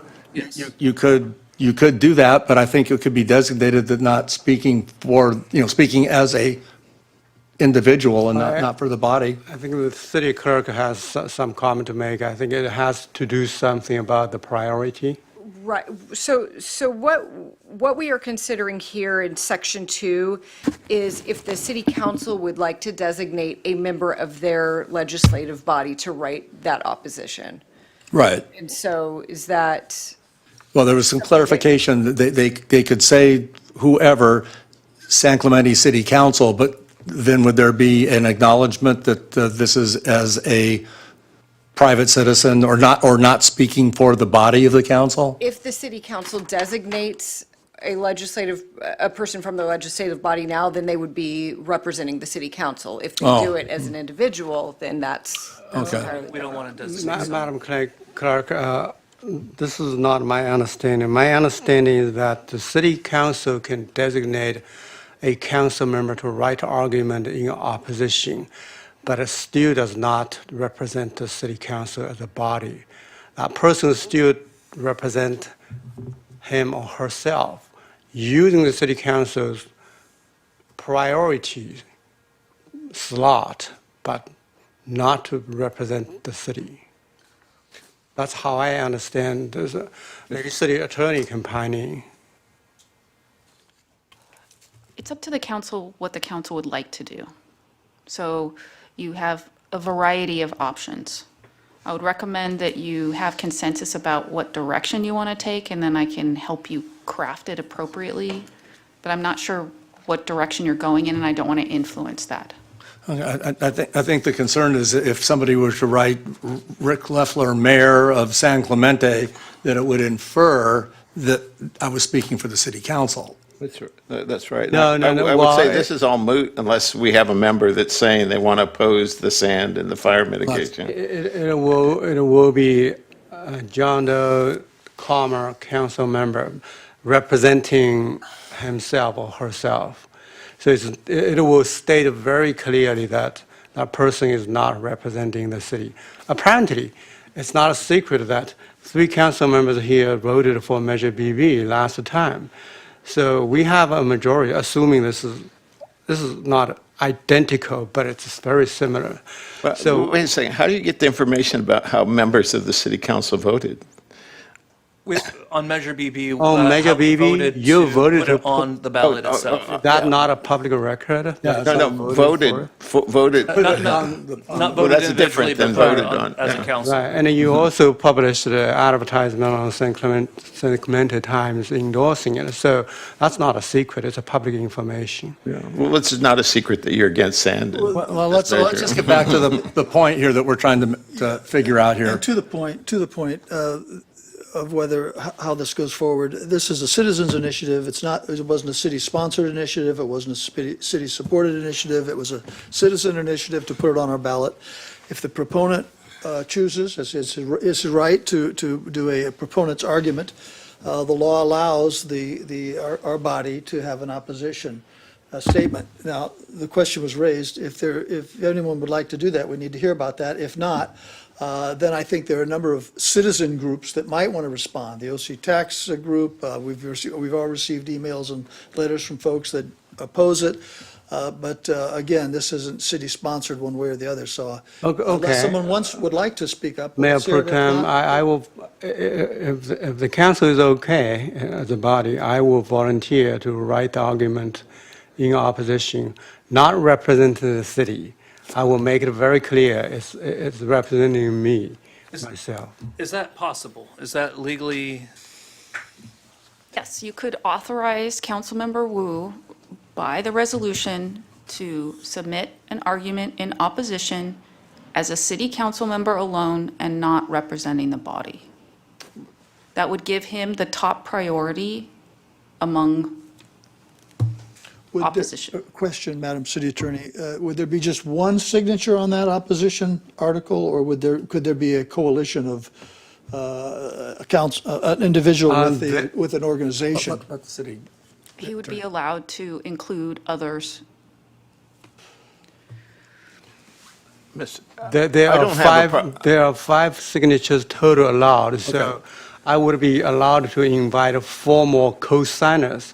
In fact, I would like to offer that. If you agree to authorize me to write that, I would offer that co-signer opportunity to the Okay, well, fellow council. I'm fine with Councilmember Wu if he wants to write the opposition. Yeah, I would, I mean, support my it. only concern, yeah, if he wants to do that, but it would be as just his name, council, not council member, but just Zen Wu. I will recruit you to put your name on unless you reject it. We'll talk about it, yeah. Maybe I will, I don't know. Okay, so back on point now. But I'm not finished.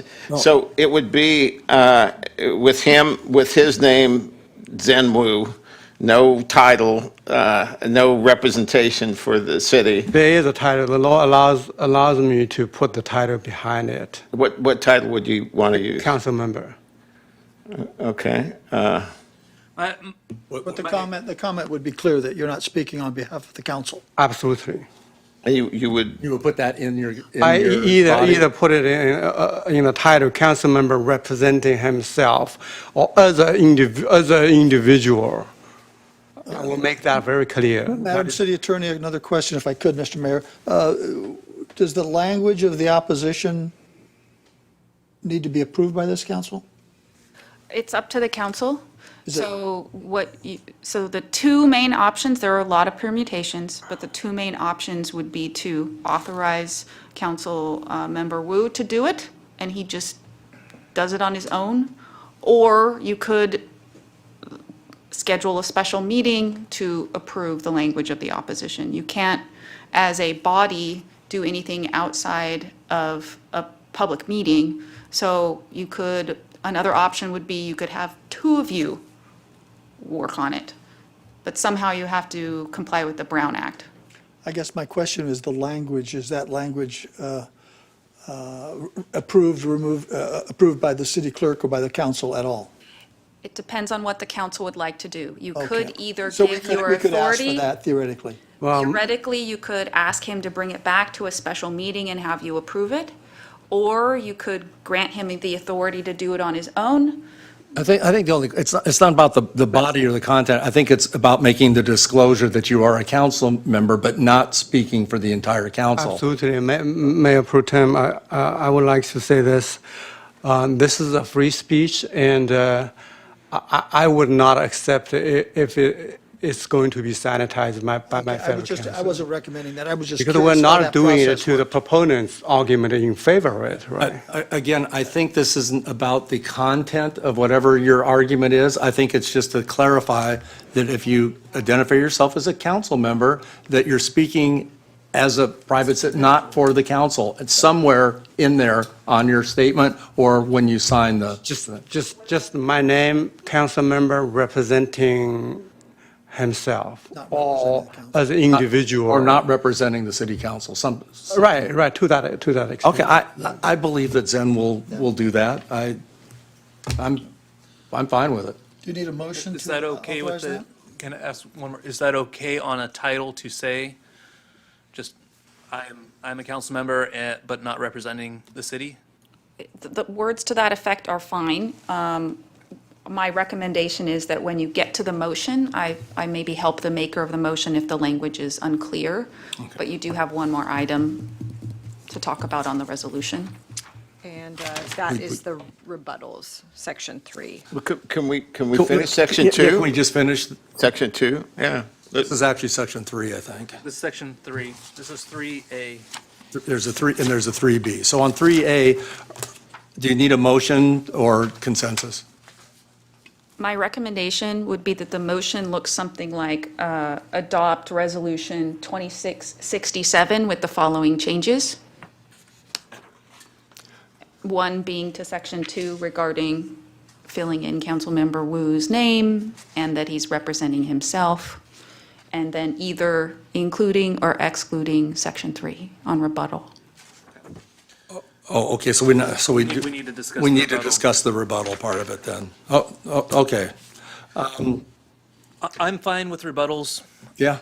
Is anyone not okay with the rebuttals? The rebuttals. Fine, yeah. As long- Yeah, if you would allow a fellow council member to write a argument in opposition, this has just become a natural thing, the natural extension of that public discourse. So, And do we have to designate the people rebuttal, or we? Rebuttals, if you pass it according to state law, which is in Section 3, it would be rebuttals allowed by the authors of the primary arguments for and against in all measures that are local on this election, in this election. Okay. So the proponent has to do the rebuttal, and the proponent could have multiple signatures under that. Up to 5. Okay, yeah. So that'd be up to Cameron and, yeah. Whatever he wants to do. Okay, so now, on this motion, so that I'll move that we adopt resolution number 2667, filling in the argument against as being Councilmember Wu, with the acknowledgement that he is not representing the council in either the body of his argument or the end of it somehow, that he puts language in there. And that we also allow rebuttals, which is section B of this resolution. Is that? I'll second. Second by Councilmember Enmeyer. All in favor? Aye. Passes 5-0. Thank you, Mayor. Thank you, the council. I'd like to take this opportunity to thank you to allow this to happen. And I also call on the public to write to me if you have any comments, if you have any valid points you want to make as a part of the rebuttal, write an email to me, and I will try to read all of them, try to incorporate some of them. Perfect. Okay, next item on the agenda is 9B, consideration of introducing an ordinance related to mayor term limits and adopting related policy revisions. And before we get started on this item, I'd just like to announce that you have an addendum to agenda item 9B at your dais, and also there are comments in the public comments folder in the back of the room. So there's updated information to this item. And we have public comments? We do not have public comments on this item. Okay. Well, 9B. the mayor term limits. What happened to 9A? That was what we just approved. Okay, all right. Okay. So, does anybody want to open up, or you want? I just have one brief comment, Mr. Mayor. Sure. That is on the city council agenda items, the responsibilities of the mayor, where it says on page, it's section 4.7.1, actually 4.7.2, where the sentence that says the mayor shall place all proclamations, ceremonial items, and items of political nature on the agenda, and the city manager shall place, et cetera, et cetera. I am generally in favor of the concept. I just would want to remove the word political in nature. I think public policy is a much broader concept, and the word political suggests something that we're not. We're nonpartisan. So I would just want to remove the word political and just Not replace it. not replace it. I would be in favor of that also. I support that. That's fine. Okay. I don't think do we need a motion on that to change it to, okay. So now on does anybody want to start off, or do you want me to start off, or? Why don't you start this? Okay, sure. Being the mayor. Yeah, thanks. Okay, here we go. So, it's fair to say that we did discuss this in closed session. It's not? Okay. That's a closed session. That's a problem. Okay. Well, if I could chime in, Mr. Mayor, we have sort of a problem that a few years ago when we selected the mayor, we set up a process that the mayor would be elected citywide for 3 two-year terms, and that provision in our local ordinance actually is in violation potentially of state law, because unless the citizens enact term limits, we're not allowed to do that.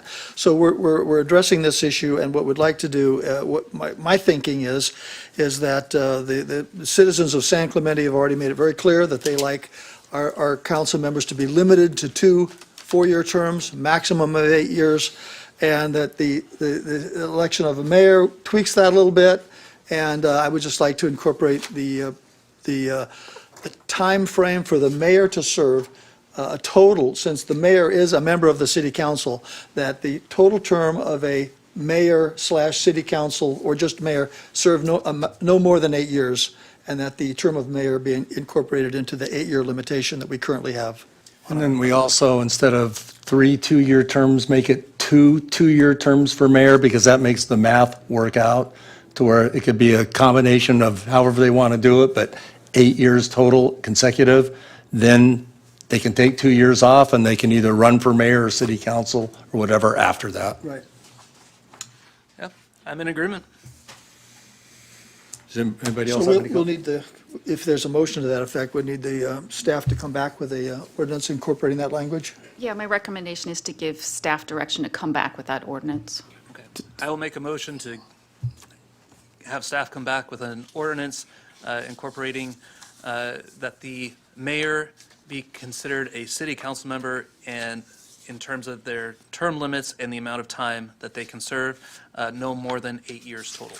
And that the elected mayor's term be 2 2-year terms. 2 2-year terms. Instead of the 3 2-year terms that was in the ordinance we submitted before. Is that? Clear? Yeah. I'll, And then, Mr. Mayor, would you like us to bring back at the same time your city council policies being 1201-11 or .11, or would you like to move on that tonight? we can, let's try to move on it Okay, tonight and okay. get that out of the way. So, any comments on, it's pretty clear here, we got these subsequent ordinance with the powers of the mayor, with the addition that Mayor Pro Tem Noblock made about removing the word political when it comes to the agenda construction. Yeah. That does leave an incomplete sentence. Oh.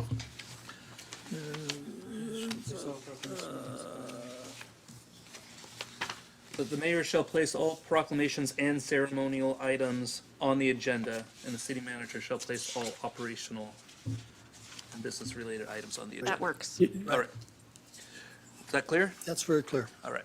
So I do have an item related to, I think this appointment of chair and vice chair of commissions. Is it not clear? Yeah, I think, no, it is pretty clear. I'm wondering, though, if we could, I know that there's, in the appointment process, when we send the members in to discuss who will be their chair and vice chair, that it often, that first meeting becomes a little contentious because there's a fight in the first, for who's going to be the chair or who's going to be the vice chair of that committee. Yeah. And so I'm thinking, if we have, we're going to go through that process of interviewing everybody, and if we have a lot of returning members, and some have been chair, or we have some people who have been chair for a long time, that we could just appoint, or maybe, and it goes, it would be, depending on the commission, that the city council could appoint that chair, so that the first meeting isn't a contentious meeting. And I'm not set on this, but I'm just trying to get thoughts on it. Victor, I have some thoughts on that. I don't think the city council should appoint commission chair. I think it should still be elected by their bodies. But we can implement a policy to have them to rotate the leadership. Everybody deserves a chance if they can get some decent support. So maybe we limit the chair position for up to 2 years in a row or something, whatever that number is. We force a rotation of that. My thoughts are that these bodies are advisory bodies. We need their input, and my feeling is we shouldn't be micromanaging their internal organizational structure. Historically, there has been some contention on, I can think of at least one committee where it was an issue, but the vast majority it's not. So I think we ought to let people that are mature and responsible conducting city business do their business and not interfere with them as little amount as possible. I'm fine with it. I just wanted to raise it. See, Yeah. I'm good with it. So It's been pretty smooth the last couple of, Generally. yeah. I'm good with leaving it. Okay. So now Have all motions been made then? Do we need to vote? One more question. Oh, one more question. I cannot find it somewhere, but I think I saw some city manager made a comment about the mayor being able to tie the brake. Being what? It's about a tie brake. Yeah, that was mentioned in the staff report. It is not in your policy. For the city council to authorize the mayor to break a tie, it's unnecessary because we have already adopted rules of procedure, the Rosenberg rules. Some cities haven't adopted those. They make up their own rules of procedure. That's possible and done in other cities. We don't need that here. We have already adopted rules of procedure to be Rosenberg's. Thank you. Okay, so except for the language removing the word political, does somebody want to make a motion to move this portion of the? I make a ordinance? motion with the modification to remove the word political. Well, there's a few more words there. Few more words. Yeah, and I think the city attorney wrote those down. Made it into a real sentence. Absolutely. Okay, motion by Councilmember Wu, have a second? Second? Second by Mayor Pro Tem Noblock, all in favor? Aye. Passes 5-0. Mayor, can I make a point of a political? Can we take a small break? Sure, we can take 5 minutes. Thank you. Absolutely. Now?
present. Back in session. Okay, next item on the agenda is item 10A, informational report and consideration of a resolution concerning a request for the city to forgive loans and deeds of trust for properties located at 133 and 135 West Kenyatta and 143 West Marquita, owned and operated by Mary Erickson Community Housing. May I have a disclosure to make for ex parte communication? Yesterday noon, I had a phone call conversation with the CEO, Susan McDevitt. According to her, there was some discussion about a potential extension of the affordability covenant, but the discussion did not result in tangible agreement. She also explained to me the organization's small affordable housing projects typical funding structure and their operation in general. My decision will be based solely on the evidence presented in the public hearing, not the private conversation. Thank you, Zen. I need to make a similar disclosure. I also had a meeting with Susan McDermott about a month ago in similar nature, where she presented some of the issues with her, with the financial situation that's being brought forward tonight. This will not influence my decision, and I just listened to her arguments. Thank you, Mark. Anybody else have any? I don't remember who I've talked to, but it won't influence my decision. Okay. Staff? Good evening, Mayor, members of the City Council, Adam Atamian, again joined by Andy Flores, our management analyst. The item before you is an informational report as well as a consideration of a resolution regarding a request from Mary Erickson Community Housing for the city to forgive outstanding housing loans associated with properties located at 133 and 135 West Kenyatta and 143 West Marquita. The city provided financial assistance for these properties in the 1990s in a few forms. One was no interest 30-year deferred payment loans, and which were secured by deeds of trust. These had a clear expectation of repayment at maturity of these loans. In addition to that, and it's not reflected in the staff report, but there was some additional grants that were provided to help rehabilitate the properties, deal with some of the relocation costs, and then also to assist with the closing costs of the escrow. Those amounts were about $125,000 for the Kenyatta properties, and I believe it was $25,000 or $35,000 for the Marquita property. The Kenyatta loan matured in June of 2024 and is now due and payable. That loan with that outstanding debt is $100,000. The Marquita loan matures in November of this year, and that deed of trust secures a $145,000 obligation. There is a provisions in the agreements, the affordable housing agreements, that that interest is due upon the maturity date. Since the Kenyatta property loan matured in June of 2024, the accrued interest on that is approximately $18,000. Mary Erickson Community Housing initially requested forgiveness of the matured Kenyatta loan, and these were conversations with staff starting around the middle of last year. That request later expanded to include funding for rehabilitation, some financial assistance to maintain a deeper level of affordability on these, which I'll go into a little bit more detail in just a second. However, through those discussions, staff was just not able to identify, could not support either the forgiveness of the loans because it's not an administrative decision, but also in our communications about alternative paths forward, things like extending the loan for additional years of affordability. The amount of that, the length of additional affordability just wasn't really justified by the forgiveness of those loans. So we were not able to support the request at that time. It's important to note that these are loans, they are not grants. There were grants that were provided by the city as part of the initial purchase of these properties.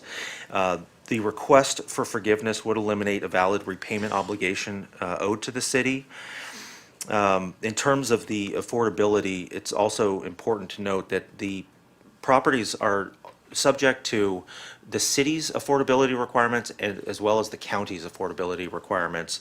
The covenants with the county come with I'll say, it's going to sound odd, but it's a lower level of affordability, meaning instead of being at the 50% average median income in the county, their covenants require 60% AMI.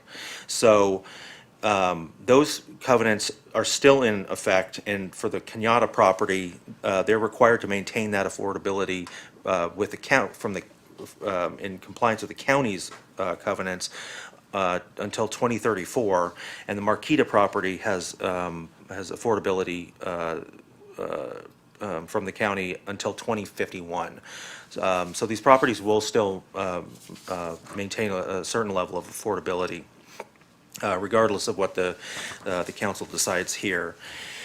A few considerations. The total request now is to forgive approximately $245,000 in principal. As I mentioned, there's about $18,000 in accrued interest, and this forgiveness would remove a secured city asset. There is some consideration that this could be considered a gift of public funds. Any forgiveness of this nature would require a clear finding of substantial public benefit. Additionally, the city has other outstanding loans, not only with Mary Erickson Community Housing, but with other providers, and forgiveness here could open the door to similar requests. As far as other times that the city has forgiven these types of agreements or debts owed, the times where the city has forgiven things come under two main headings. The first is redevelopment-related programs, and these are times where the city essentially reinvested those debts owed into another project that continues affordability. And then the other times are when loans were originally structured as forgivable from the outset. This request is different because these loans were not structured to be forgiven, and they include a clear expectation of repayment. So as I mentioned, after staff review and discussions with Mary Erickson Community Housing, we were unable to support the loan forgiveness. We were also at that time unable to support direct rehabilitation funding and ongoing subsidy commitments for deeper affordability. However, staff did provide them with information on alternative funding resources, including the city's rehabilitation program that I mentioned in a previous item on the city's CDBG program. So I can break there and reiterate staff's recommendation that council deny the request for loan forgiveness and direct repayment in accordance with the loan agreements through the resolution that staff proposed. Do we have any public comments? We do. Susan McDevitt, followed by Amanda Quintanilla. And we hear public comments before we. Yep.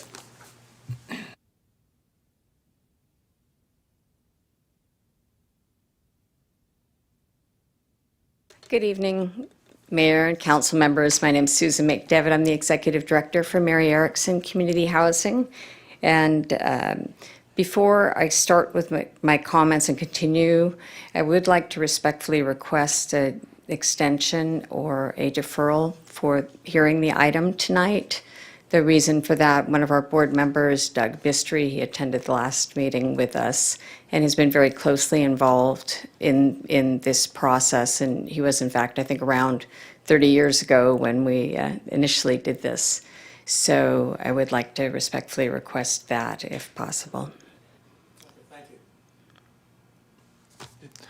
Now we have another public comment. Oh, okay. I'm sorry. Okay.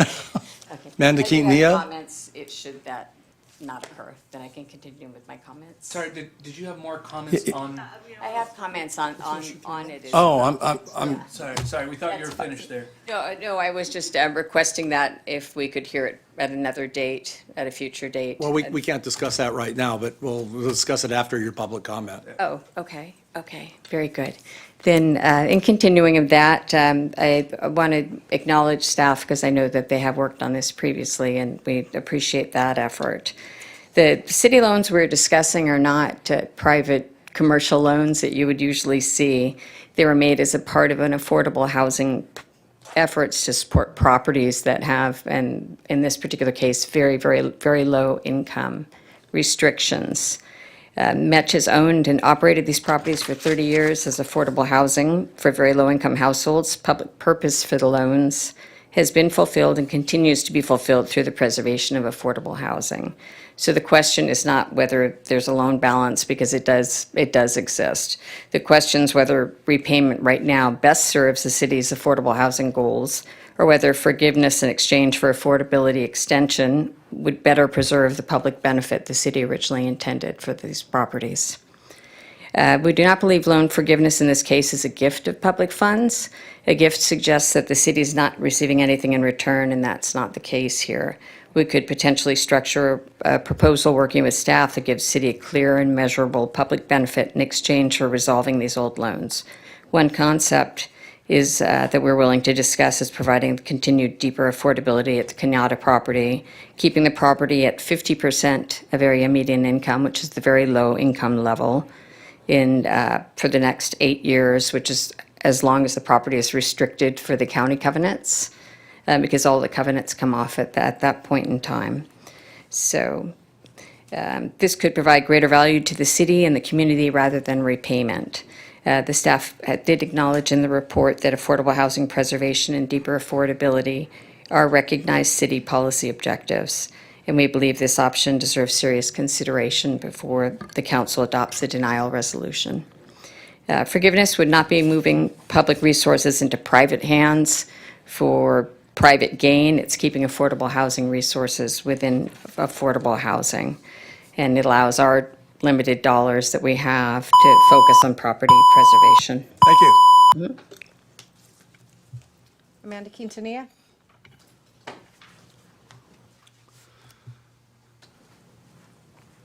wanted to thank Community Director Adam Matamian. He mentioned it really, summed it up, that this loan was not structured to be forgiven. No loan forgiveness. Next slide, please.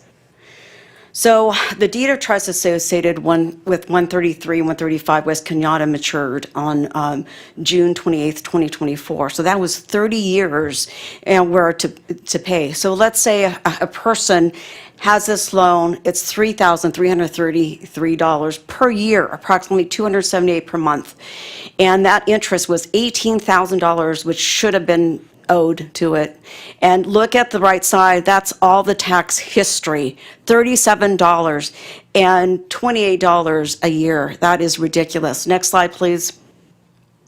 There's the property details, recent ones, and the 37.18 cents was paid in installments. Next slide, please.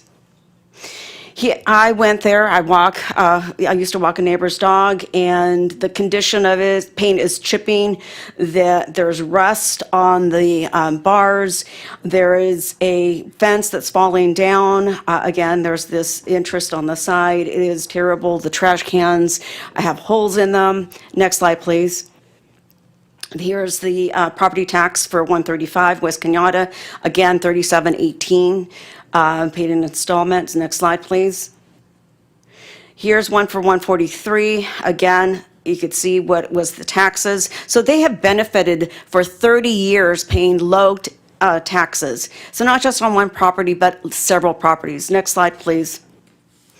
Here is the property at 150 West Escalones, and 152 is right behind it. Again, they have a low tax. And but if you could see that this property is so much easier, I mean, so much well-kept. The tiles, the stairs have tiles on them. Next slide, please. I think that was it. So basically, my whole concern is that you have two properties, 133 and 135, basically unkept. They haven't done anything to it, and it's just really disappointing to see. They have several properties at 142, Del Cerro, 152. There are several properties on Del Cerro which are nicer. Again, they have a lot of properties that they are receiving income for that, or rent from that, and that could be used to pay this $100,000. So they had 30 years of not paying any payments at all.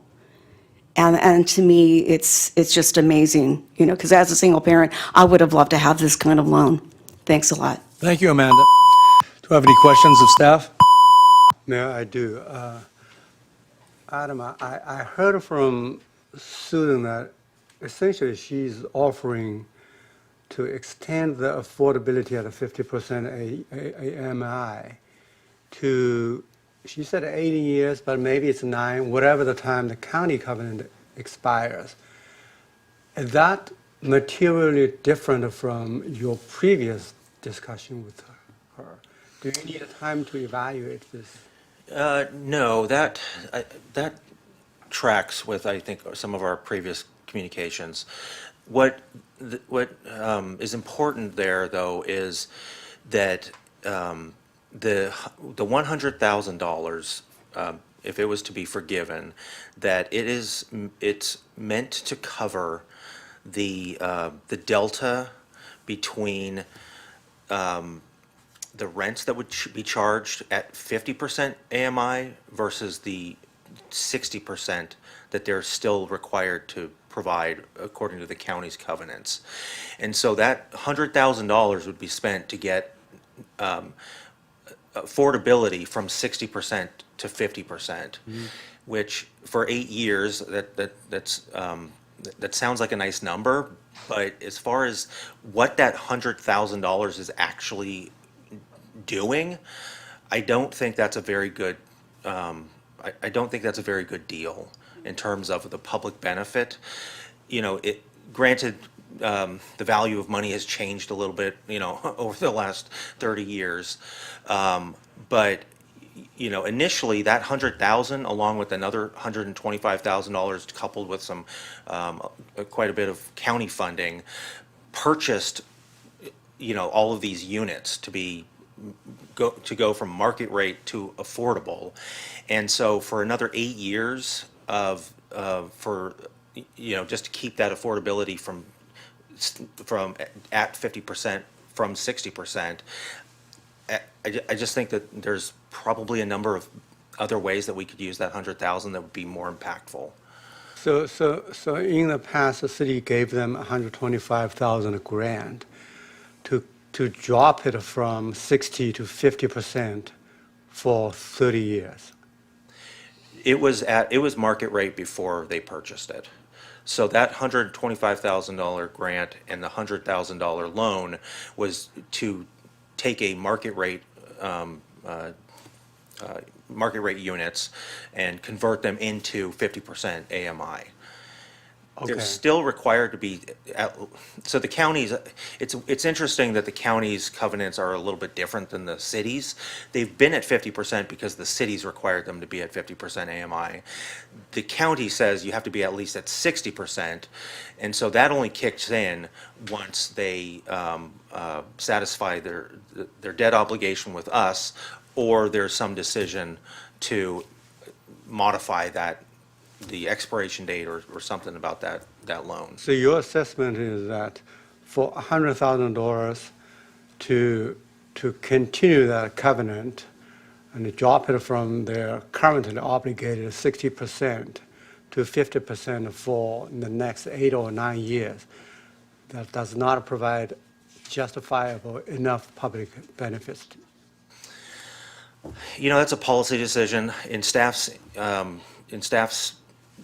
review of this, $100,000 is essentially our cost for an in lieu fee for a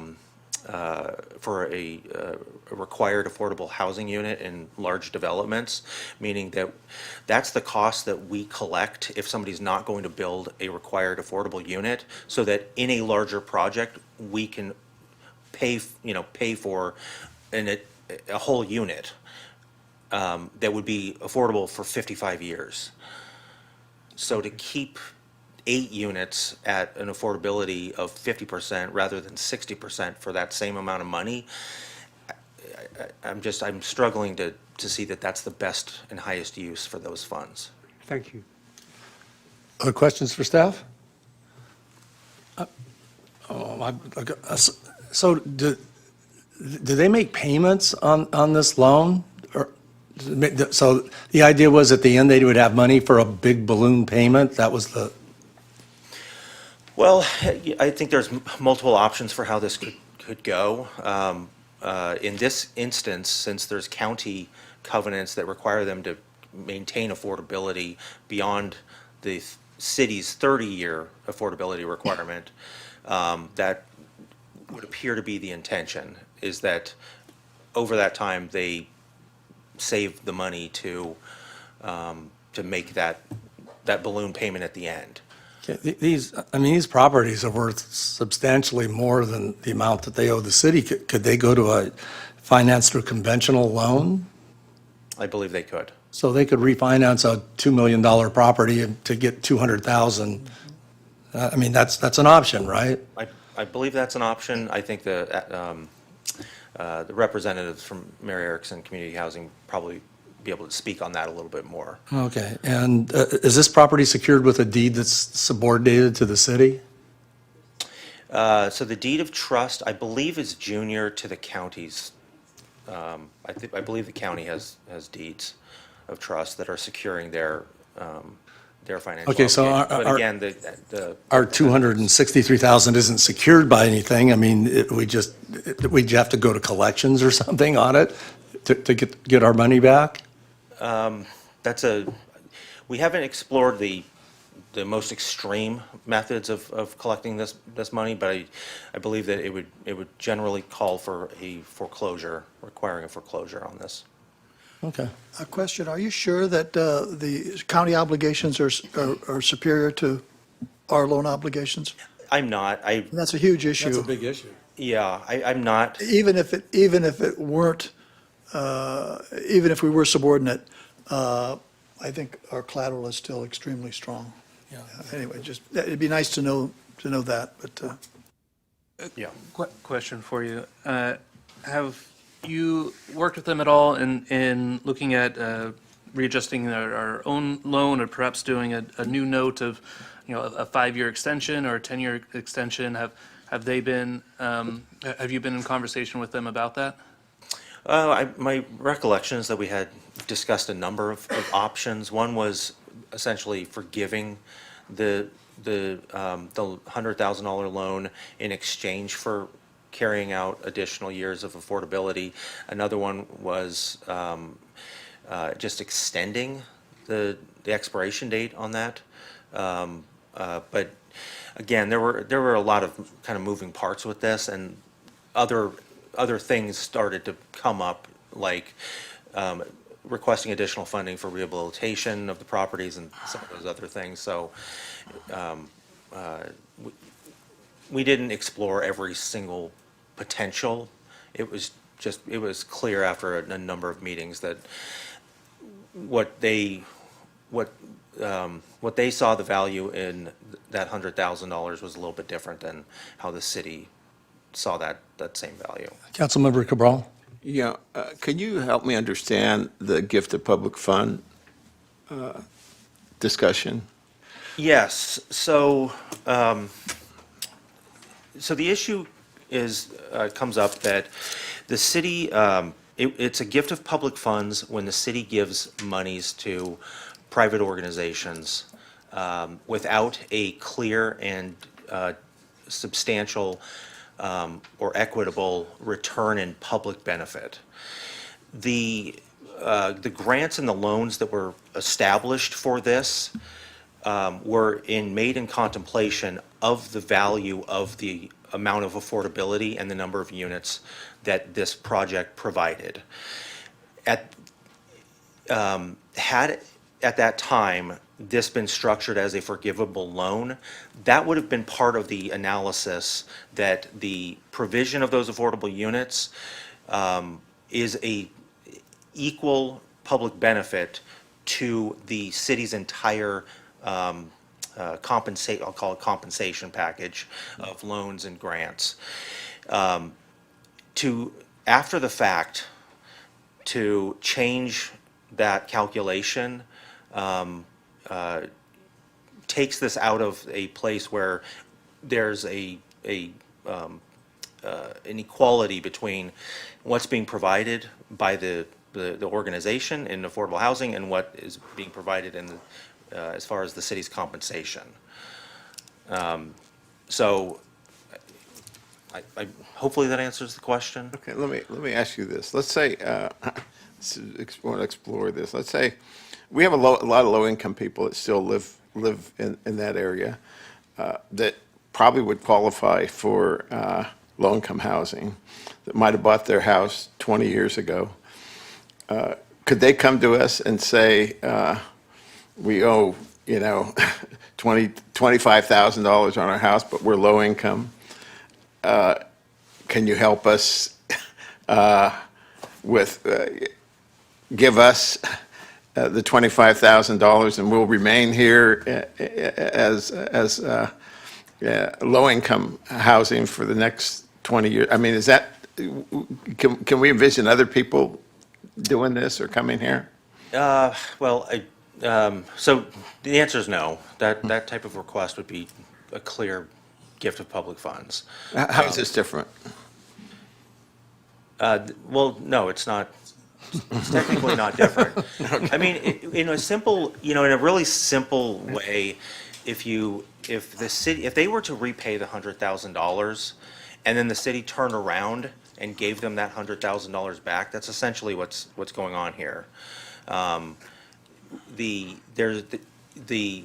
terms of the agreement are being met in them providing the affordability. That was what was established.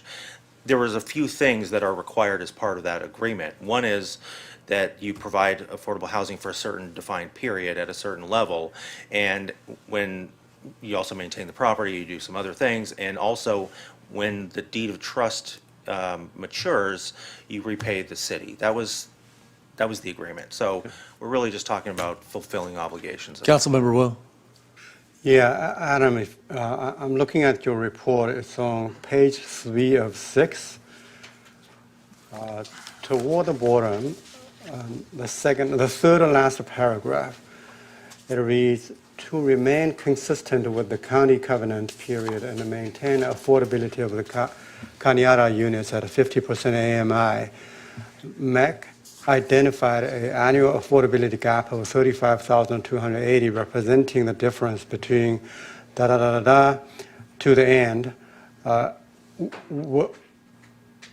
MEC estimated that maintaining 50% AMI affordability would require a city commitment of approximately $317,520 over that period.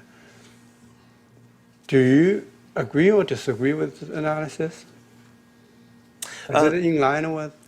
So that analysis is based on information that they provided to us. We don't know what the market would bear for these types of rents. We do know what the AMI is, and we can establish what the maximum rents would be. This is a calculation based on what they could, assuming there were no other affordability covenants, including the other affordability covenants from the county. This is the figure that's really the difference between that 50% and 60%. Right. Okay. Cost. So if they were to commit to provide another 9 years affordability at the 50% AMI, according to their estimate, we should do our analysis to confirm confirm it. According to their analysis, they would have 317,000 value or benefits, and they're asking for 100,000 loan forgiveness. In other words, if we were to do that, by giving them 100,000, we would receive, the city would keep those units at the affordability level, at the very low affordable, and the potential benefit to the public is $317,000. Does it sound? We're not. The city definitely should not pay a dollar on dollar, but this represents maybe a third of what they can bring as a benefit. So, but according, does this change your previous evaluation? No, this number was developed last year in our initial conversations with them. We've been aware of this financing, I'll call it, not financing, rental gap between the 50 and the 60% AMI, and what the difference in rents is. Yeah, we understand that there's a significant difference over that 9-year period. What we're talking about is the value of that 100,000 would be going just to keeping these 8 units at 50% AMI rather than 60% AMI. That's the gap. Can I ask a question? So do you know, are there other liens on these properties? Other liens, I'm not entirely sure. Okay. Do you know how much income that they get from rents in these properties? We could calculate that based on the limitations, the caps on rents, but I don't know that actually represents the actual capital the revenue that they're generating. It should be pretty accurate, though. Yeah, it should be. Should be close. They're probably getting close to cap.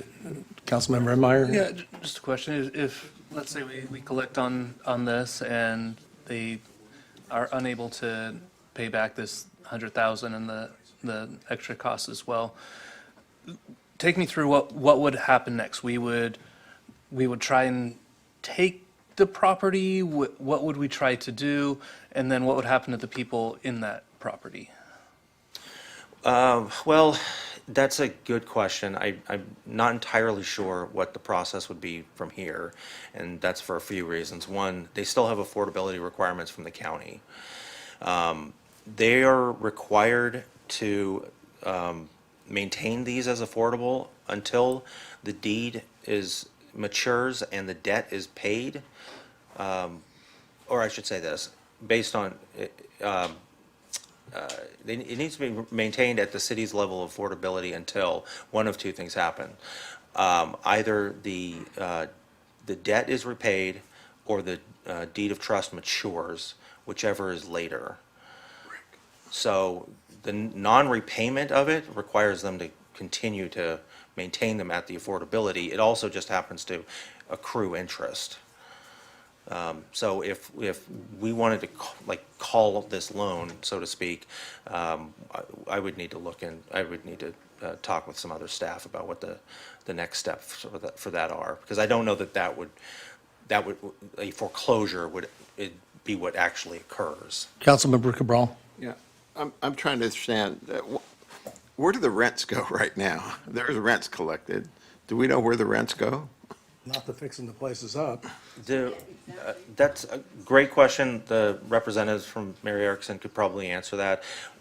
Our reporting that we get is only to confirm that the units are being rented to people that are eligible, not to confirm how they're utilizing those resources. And second, I mean, the places, if they have $100,000 notes, they're worth $1 million plus. So they could very easily negotiate to get that $100,000 original loan, and am I right there? Yeah, and in initial conversations, Ms. McDevitt did indicate that if we weren't able to work out something here, that they would get some kind of financing to repay the city's loan. So I don't know if that's changed, but that was an option. City Attorney has a comment. To answer Councilmember Ennemeyer's question to the Community Development Director, what I would recommend if the council adopted staff's recommendation to adopt the resolution would be that we send them a strongly worded letter telling them to repay the loan. And then if they don't get the financing to do so, that we would be before the city council in closed session seeking authority to take legal action, and I would go for the options with you.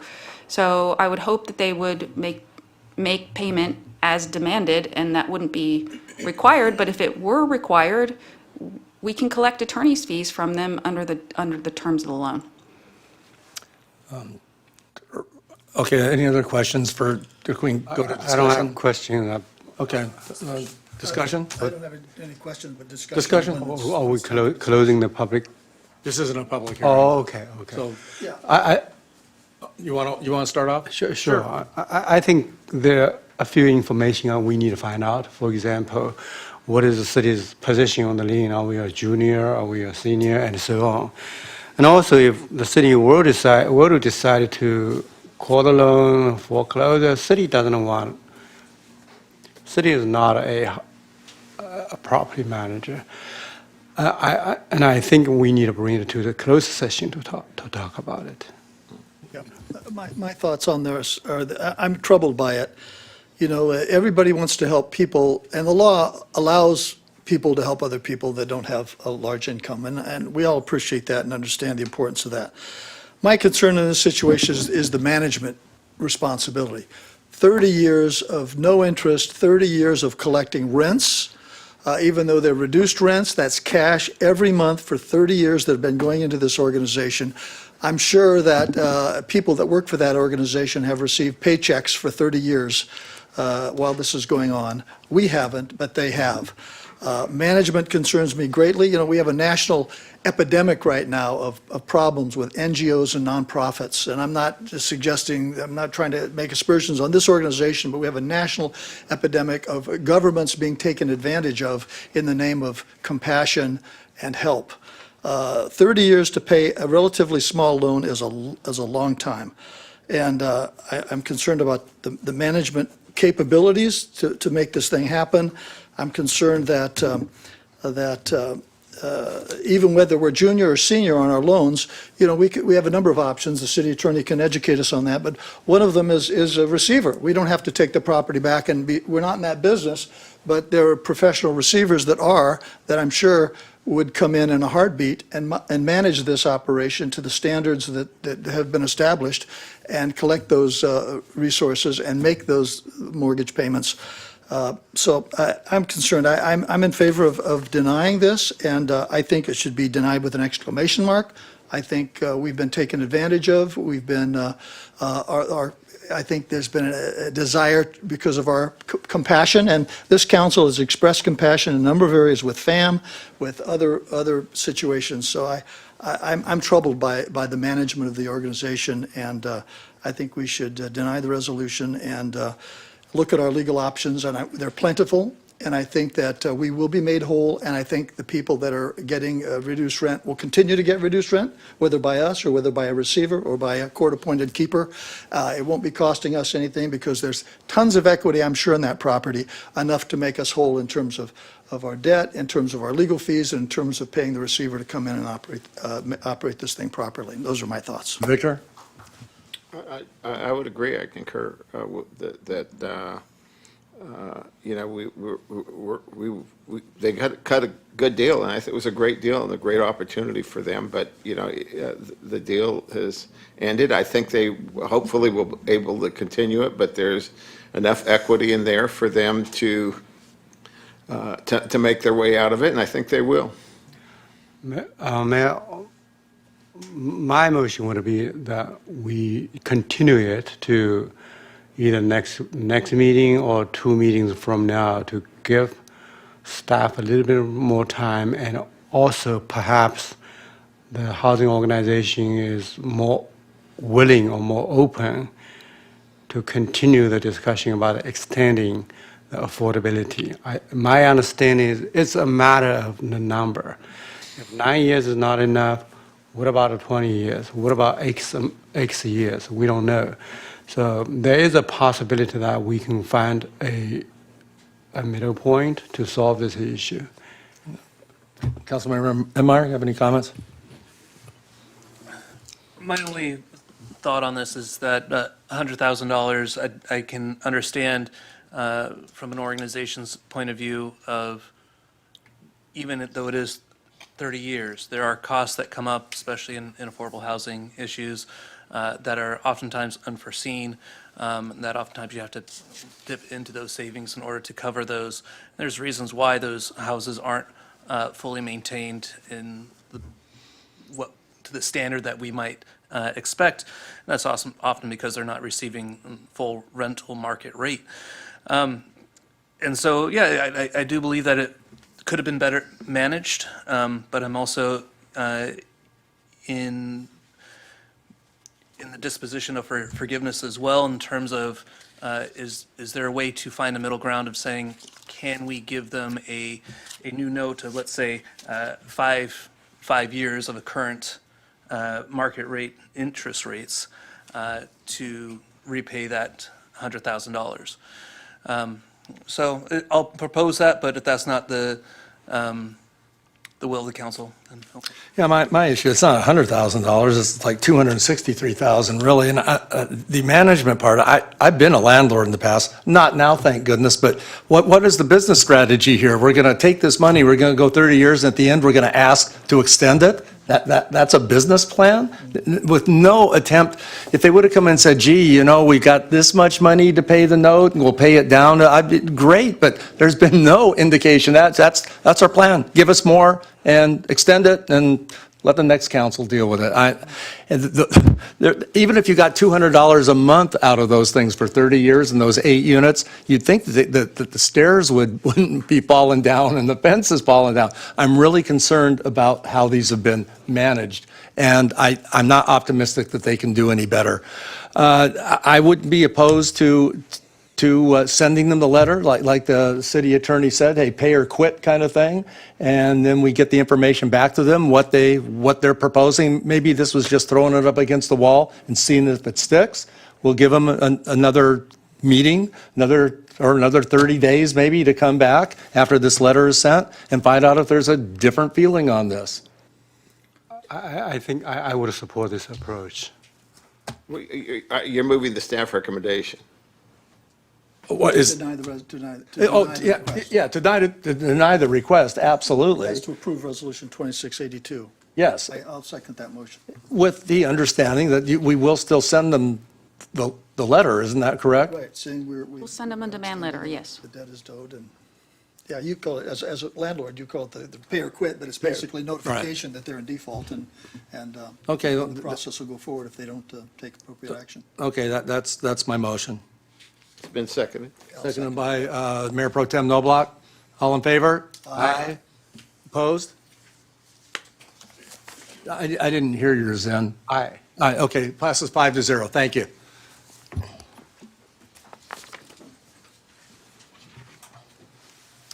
Next item on the agenda is compliance with Senate Bill 707.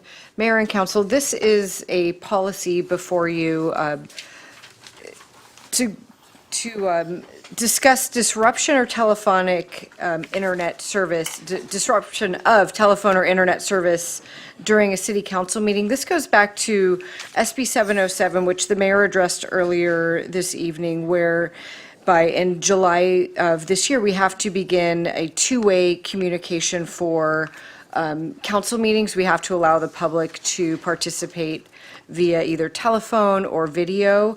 And as part of that requirement, we need to adopt a policy on what would happen if there were a disruption in internet or telephone service during that time.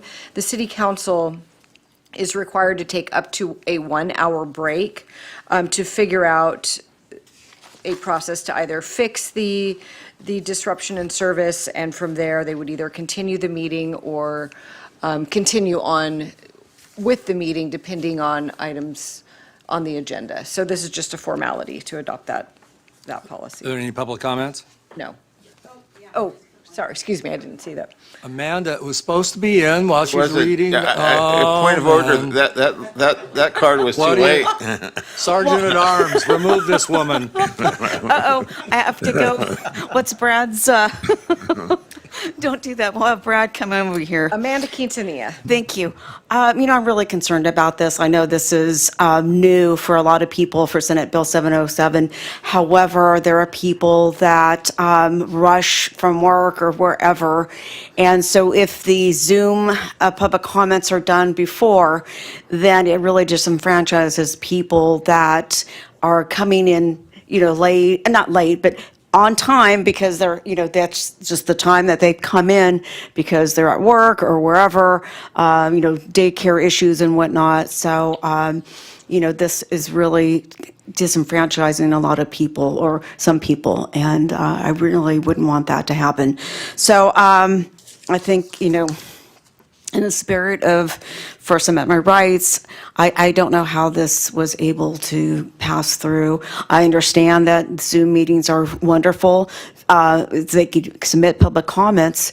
I think the TSA did that during COVID and other places as well. However, I think that submitting public comment cards, I think it's really important to do, and I wouldn't disenfranchise someone who is here today. But thank you so much. I appreciate it. Thank you. And for clarification, Madam City Attorney, this isn't something we have an option on. This is just something we have to adhere to. Is that correct? The law requires that by July 1, you adopt a policy with respect to how you're going to handle disruptions in service.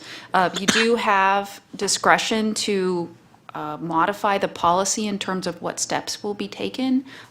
You have the discretion to make it longer than an hour, for example. So there is some discretion, but you have to adopt a policy. Is there discretion to make it shorter than an hour? No. All right. All right. I'll make the motion to adopt policy 1201-15. Second. Motion by Councilmember Enmeyer, second by Councilmember Wu. All in favor? Aye. Passes 5-0. Next item on the agenda is the consent calendar. We do have a few speaker cards on item 11E, which is the second reading of the ordinance related to parklets. Any council member pulling any items? Seeing, Only 11E, though. yes, any other? Yeah, maybe. One second.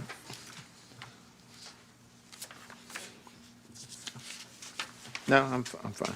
Okay, 11E, let's hear public comments. Okay, Move the balance. move the ballot. Sure.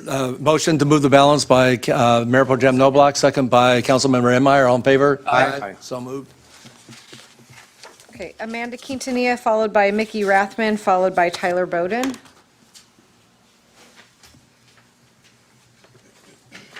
So, one of the major concerns that we had, and for the members of the public, actually was former Mayor Wayne Eggleston, who brought up ADA compliance issues under Title II. And I think right in front of Avila's, right by Beach Fire, there's an ADA parking that the loading zone is covered by the outdoor dining parklet. So this is a concern. So anybody that requires a wheelchair would not, electrical or manual, would not be able to have enough room to, have, to help their patient out or help their loved one out. So I'm just wondering, what about ADA rights? And so I hope that that is taken into consideration. It's my understanding that city staff, the ADA compliance officer, Mr. Ferguson, had submitted some comments or an email regarding ADA compliance. So I just want to make sure that that is taken into consideration. And I didn't have enough time to review that, but I just wanted to make sure that we don't forget that, because that parking there, that loading zone is covered. So there's no, I think we've been lucky so far that hasn't been any complaints, but I wouldn't want any lawsuits or anything like that. Thank you for your time. Thank you, Amanda. Mickey Rathman? Good evening, Mayor, Council. Mickey Rathman, local resident and downtown business owner. Thank you for the work that the staff has done to improve the parklet program. I appreciate that there are meaningful changes being proposed, especially the requirement that parklets remain within the frontage of their own business that they serve and not extend into neighboring businesses. I do have a few implementation questions. First, for parklets that clearly do not meet the new criteria, particularly those blocking neighboring businesses, will those structures be required to come into compliance by July 1st, or will they be allowed to remain until September? I think clarity on enforcement timelines is important for everyone affected. Second, there are currently additions and modifications that appear to go beyond both the existing rules and the proposed standards, things like extra outdoor counters, service elements, and expanded structures. Will these non-compliant additions be required to be removed immediately, or will they be allowed to continue impeding the sidewalks? Third, during the last meeting, not every item in the staff report was discussed publicly, so I would appreciate clarification on whether all recommendations in the staff report are automatically part of the ordinance. For example, the report mentioned that restaurants with existing outdoor dining may not qualify for a parklet. It also referenced the possibility of shared decks between neighboring businesses with different operating hours. Are those provisions included in the ordinance being adopted tonight?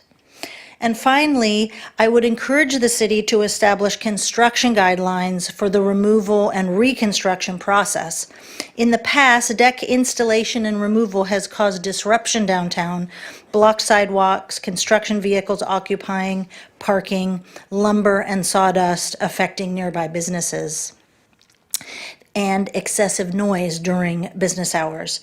If these structures are going to be modified or rebuilt, I would ask the city to consider limiting construction hours and staging requirements, with construction ending by 9:30 a.m. before downtown businesses open at 10 a.m. in order to minimize the impacts on surrounding businesses and pedestrians.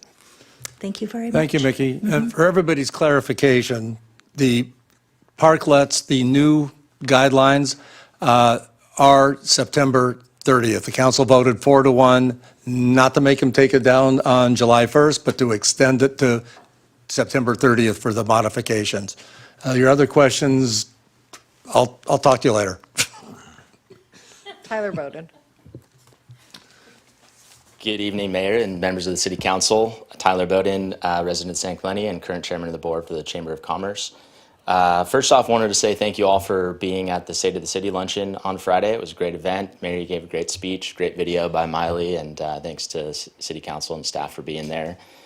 Also, it was a big week last week. Thank you, Andy, for presenting at our Community Affairs meeting last week. Hopefully it was helpful for all those that attended the meeting. And I think, you know, as Mickey suggested, at this point, we're kind of at the question of implementation. What does implementation look like for these businesses that are affected by this ordinance? And I think some of the comments that Andy made at our Community Affairs meeting last week really spoke to the fact that it's not a one-size-fits-all approach. It's a case-by-case. There's only 9 parklet owners and their neighbors that really need to be worked with in this process. And so I think it's important to just kind of go back to what's the why behind, you know, these changes, and what is it we're trying to accomplish. And having been at these meetings and going through the process, I think the 2 main things that I've gathered are business visibility, you know, having the frontages not blocked, and parking, obviously. And so we have other irons in the fire as far as parking is concerned. So I think Ace Parking is doing a good job to gather information and to start enforcing, to create some more rotation with parking. And when it comes to business visibility, I think that's an important thing for us to tackle, to make sure that businesses are being visible. But I think it's, to take that approach of working directly with each of these businesses as we implement this new ordinance, it's important rather than just rolling out all of these new guidelines right away.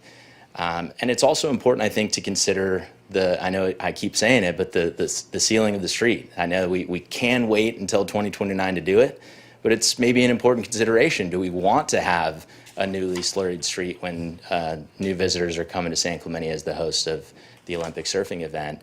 And if we do, then let's really carefully consider when we want people to remove their parklets if they're going to have to do it during a resealing of the street. So I think, step by step, focus on the why first.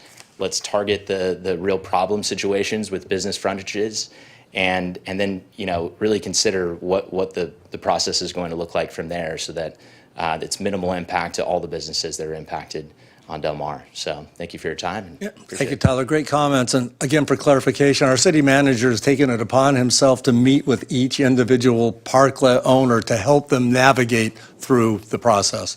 Thank you so much. Thank you. Yes, Victor. Are we going to have a report first, or how do you want to do this? On this item? We've had the ordinance. Do we need Already had a the report? Yeah, no, I don't think so. But we have discussion then? Sure. Okay. Well, stick around in case there's a question.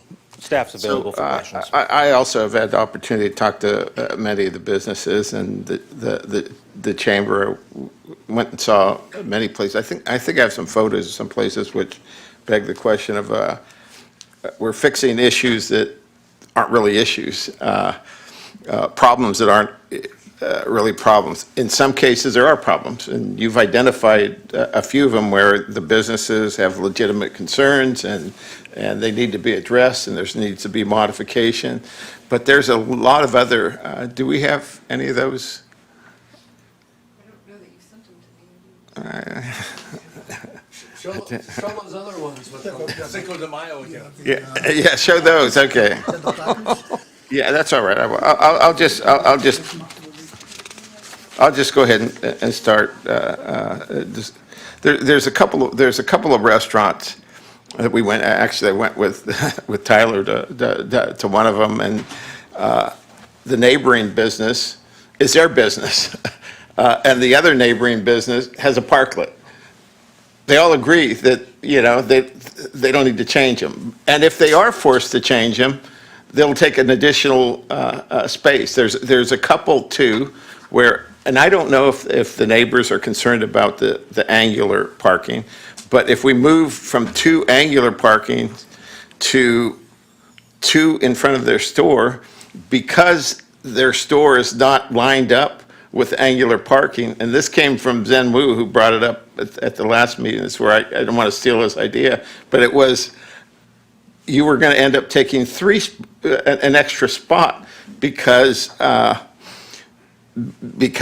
that's just the nature of the way it lines up. And again, trying to address the issue of the parking, I don't think we really wanted to take parking away, and I think we may take as many as 4 parking spaces away if people have to realign just in front and square them off. So the other issue is visibility. It's something I think with communication we can address. I went, actually, Andy and I met with another business owner, Coastal Cowboys, and next door, and we were talking to them, and they said, well, if you just remove that umbrella, I'm fine with this. That's my biggest concern. So my point is, and I've had this discussion with many of the businesses, if they don't have an issue, why are we trying to fix their problem? So I want to offer an amendment, not to change this regulations. At the appropriate times, I'll move this. But I want to give staff the opportunity to further deliberate with the business owner and the adjacent to see if they can come up with an accommodation that satisfies them. It's not going to work every time, but if the neighboring business say, if you do A, B, C, I'd be happy. You don't have to move them. I'm satisfied. I would rather have that parking space in front of me instead of eliminating 3 parking spaces. Oh, there we go. Oh, you did bring. This is how you submitted your photos? No, I submitted them, I thought electronically, but I want to point out, these two restaurants here, I don't know if anyone can see, but they don't have an issue with their neighboring property because they own the neighboring property. They have an issue, they may have an issue, I don't know, but we'll have a discussion with them. Oh, okay, all right. There you go. All right, there we go. Look at that, yeah. So there's a couple of issues like that, and This is how I'm submitting my slides. this is how I'm going to submit them too. Okay, in front of, next to Nick's, yeah, there is this restaurant here.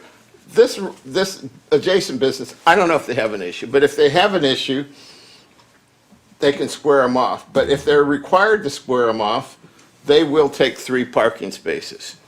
And it may be something that we need to do. It may be something we don't need to do, but that's a discussion, I think, for those businesses.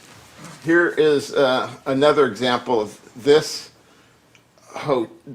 business here that has 2 parking spaces, but if they square it off, it's going to take 3 spaces. Is that a parklet or is that a nursery? That's a parklet. The trees are different okay. issue. I think we've already decided that. But whether they're blocked or not, that property owner can say, I don't like being blocked, and then the city would come back and say they've got to move it and they've got to square it off. I think that's So you're asking for a protocol where staff can meet with the property owners to come to a consensus in their businesses? Within 60 days, that the San Clemente staff will meet with the parklet lessors and the neighboring owners on each side of the parklet to negotiate a proposed agreement that satisfies and accommodates the neighboring property's interests, the parklet lessor's interests, and the city's interests, as we've identified. The proposed agreement will serve to protect the interests of the city of San Clemente, the neighboring property, building owners' interests, in maintaining a functional business. So we're protecting them also, and if they don't like anything that's being discussed, there's no agreement, right? And potentially saving parking spaces and not forcing parklets to the expense of moving or modifying their temporary parklets until such time that, we're due a slurry or others. So that would be my... That's a reasonable suggestion. I can support that. I would add, though, just asking the business, does it bother you? And they say, no, it doesn't bother me. You got to go to the landlord, not the person renting that place. Okay. The owner of the business. I would That's all. Yeah, I would accept that. That's a friendly amendment. The owner as well as a business owner? The renter can't make the decision because that renter moves out in 2 months and they've got their thing blocked and the guy can't rent his spot out anymore. It's got to be the owner of the building who agrees to allow his renter or whatever to be blocked. So if a renter has a problem with that person needs to go to the owner. Well, no, a renter can't give permission to have their building blocked by a parklet. You're thinking like a landlord again there, Rick. I am. What I'm saying is if the renter is not happy that his storefront is blocked, he needs to go to the owner to tell the owner, don't give the agreement, don't give the consent. Well, okay, it's. Would you say both, renters and owners? Yeah, I mean, it's going to have to be, if you get the agreement, hey, that doesn't bother me. But you have to get that info from the landlord also, the two-pronged, I actually think that if people sat down and talked, they could come to an understanding, or if not, that's fine, then the law applies. No, I agree. Okay. But the renter changed, right? They have turnover. So by the time this renter moves out, a new renter comes in, he doesn't like it, then... That's why the owner needs to be... So you're saying Part of the as long as the owner is okay, then Yeah. the new renter doesn't matter? Well, it's his building. He can rent to anybody he wants or do whatever he wants. It's his It's the owner's building. But if there's a temporary tenant in there, I don't think they should be able to give permission to block the front of their building. Mr. Manager had it, Mr. City I think Manager. that was there a motion? That was a motion, yeah. I'll second the motion. Well, city manager has. Just a quick clarification on the motion, just for consistency with the ordinance that's already in place. We would take anything that's not consistent with the new provisions of the ordinance to the Planning Commission for ratification after meeting and coming up with these, so. And that was part of the That would be original consistent. ordinance. It wasn't one size fits Yeah. all. There was the ability. And there would be still, that still remains. So I would move the item with the. Any more questions? With the modification. I like that spirit, that if we can get the neighbors to agree with all things, you know, we don't have to interfere. Motion by Councilmember Cabral, second by Mayor Pro Tem Noblock. All in favor? Aye. Passes 5-0.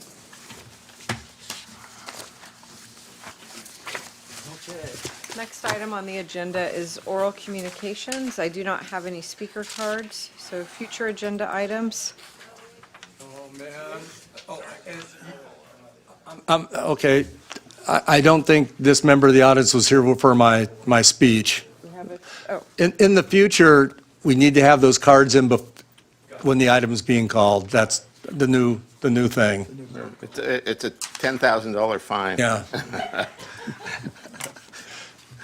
Prohibition on ever speaking again. Tony Rubolino? That's a good one.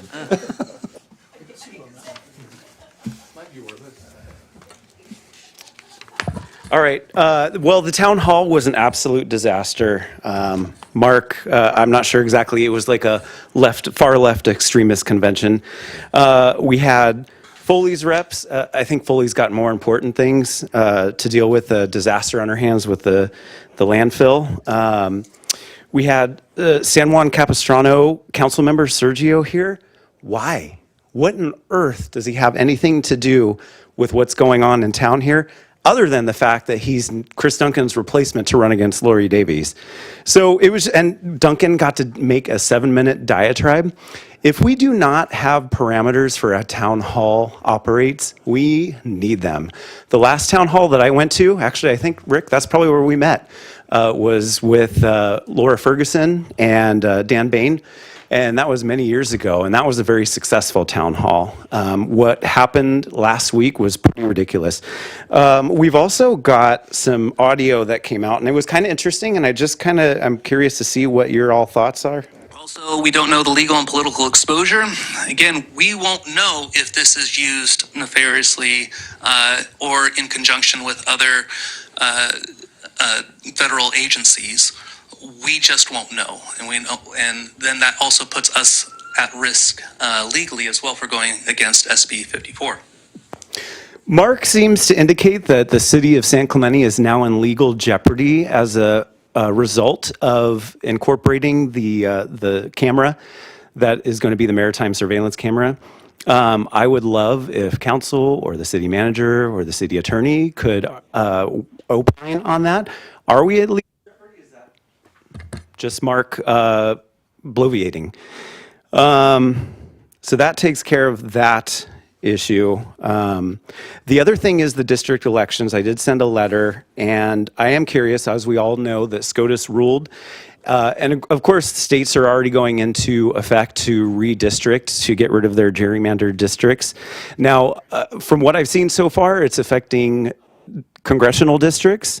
I don't know if that's filtering down to city council, but I did a little bit of just, research kind of going back. The demand letter that we got initially to force the city to go to district elections was basically saying that there was a review of San Clemente's voting results appear to illustrate that they are racially polarized, resulting in minority vote dilution.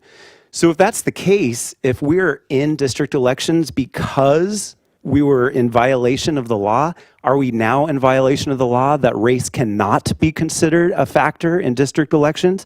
Thank you for your time. Thank you. Madam Clerk? Future agenda items. I do have one. At the Cal Cities conference, there were a lot of assembly bills that were discussed, and ones to be against, ones to be for.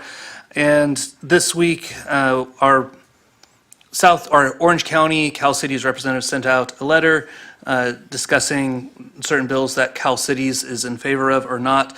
I would like to propose that we put all of these on a consent item that we can then pull from when we get to the consent calendar.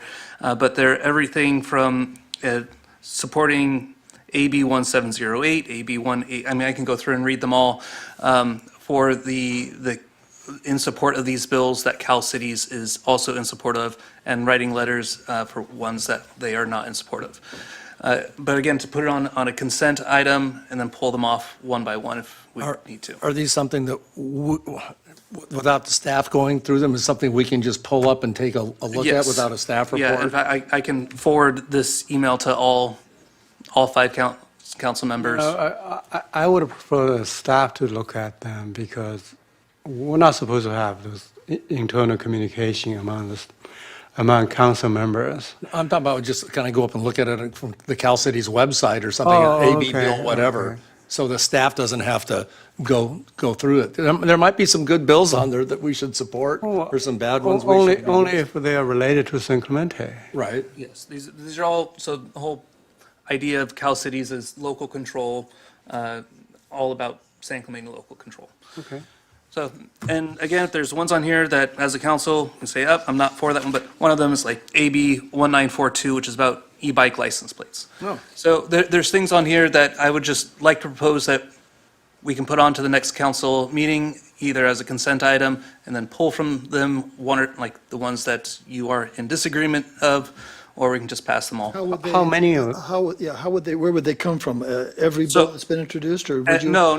Cal It's Cities the Cal Cities sponsored bills. So these are not my sponsored bills. These are not ones like, So they this is would not only come out Democrat, of this is Cal- not Republican, this So is you're Cal looking Cities. you're looking at just having Cal City recommended bills to oppose or support? Yes. How about the propositions that, other legislative matters that are of equal value or even greater value to our citizens? I would say do those separately if you have a specific one, but these would just be Cal Cities sponsored bills. We can have Victor to read all of them. Yeah. He likes reading the bills. I probably sent letters on all of them already. I will second that, that's fine. I don't mind, I like looking at those bills anyway, there are some. How good many ones on there. bills are we talking about? Well, I don't want that's to why, overload us. that's why it would, like, we can put it on consent, and if there's one that you're like, or, you could pull all of them if you like. Do you have a number? See, 1, 2, 3, 4, 5, 6, 7, 8, 9, 10, 11, there's 3 that they are opposing, and 8 that they are for. The issue for me is, I've probably written letters already as a representative to Cal Cities. They come to me first, and I review them, and, and any member can write their own letter. I have never taken the time, probably because I know it's busy, but we're all busy, but there's a lot of them, and actually to spend the time to go through those 11, it's quite cumbersome, and any of us can send a letter, and I often do. I have about 3 of them that I sent this week, and probably on the same ones that are being considered.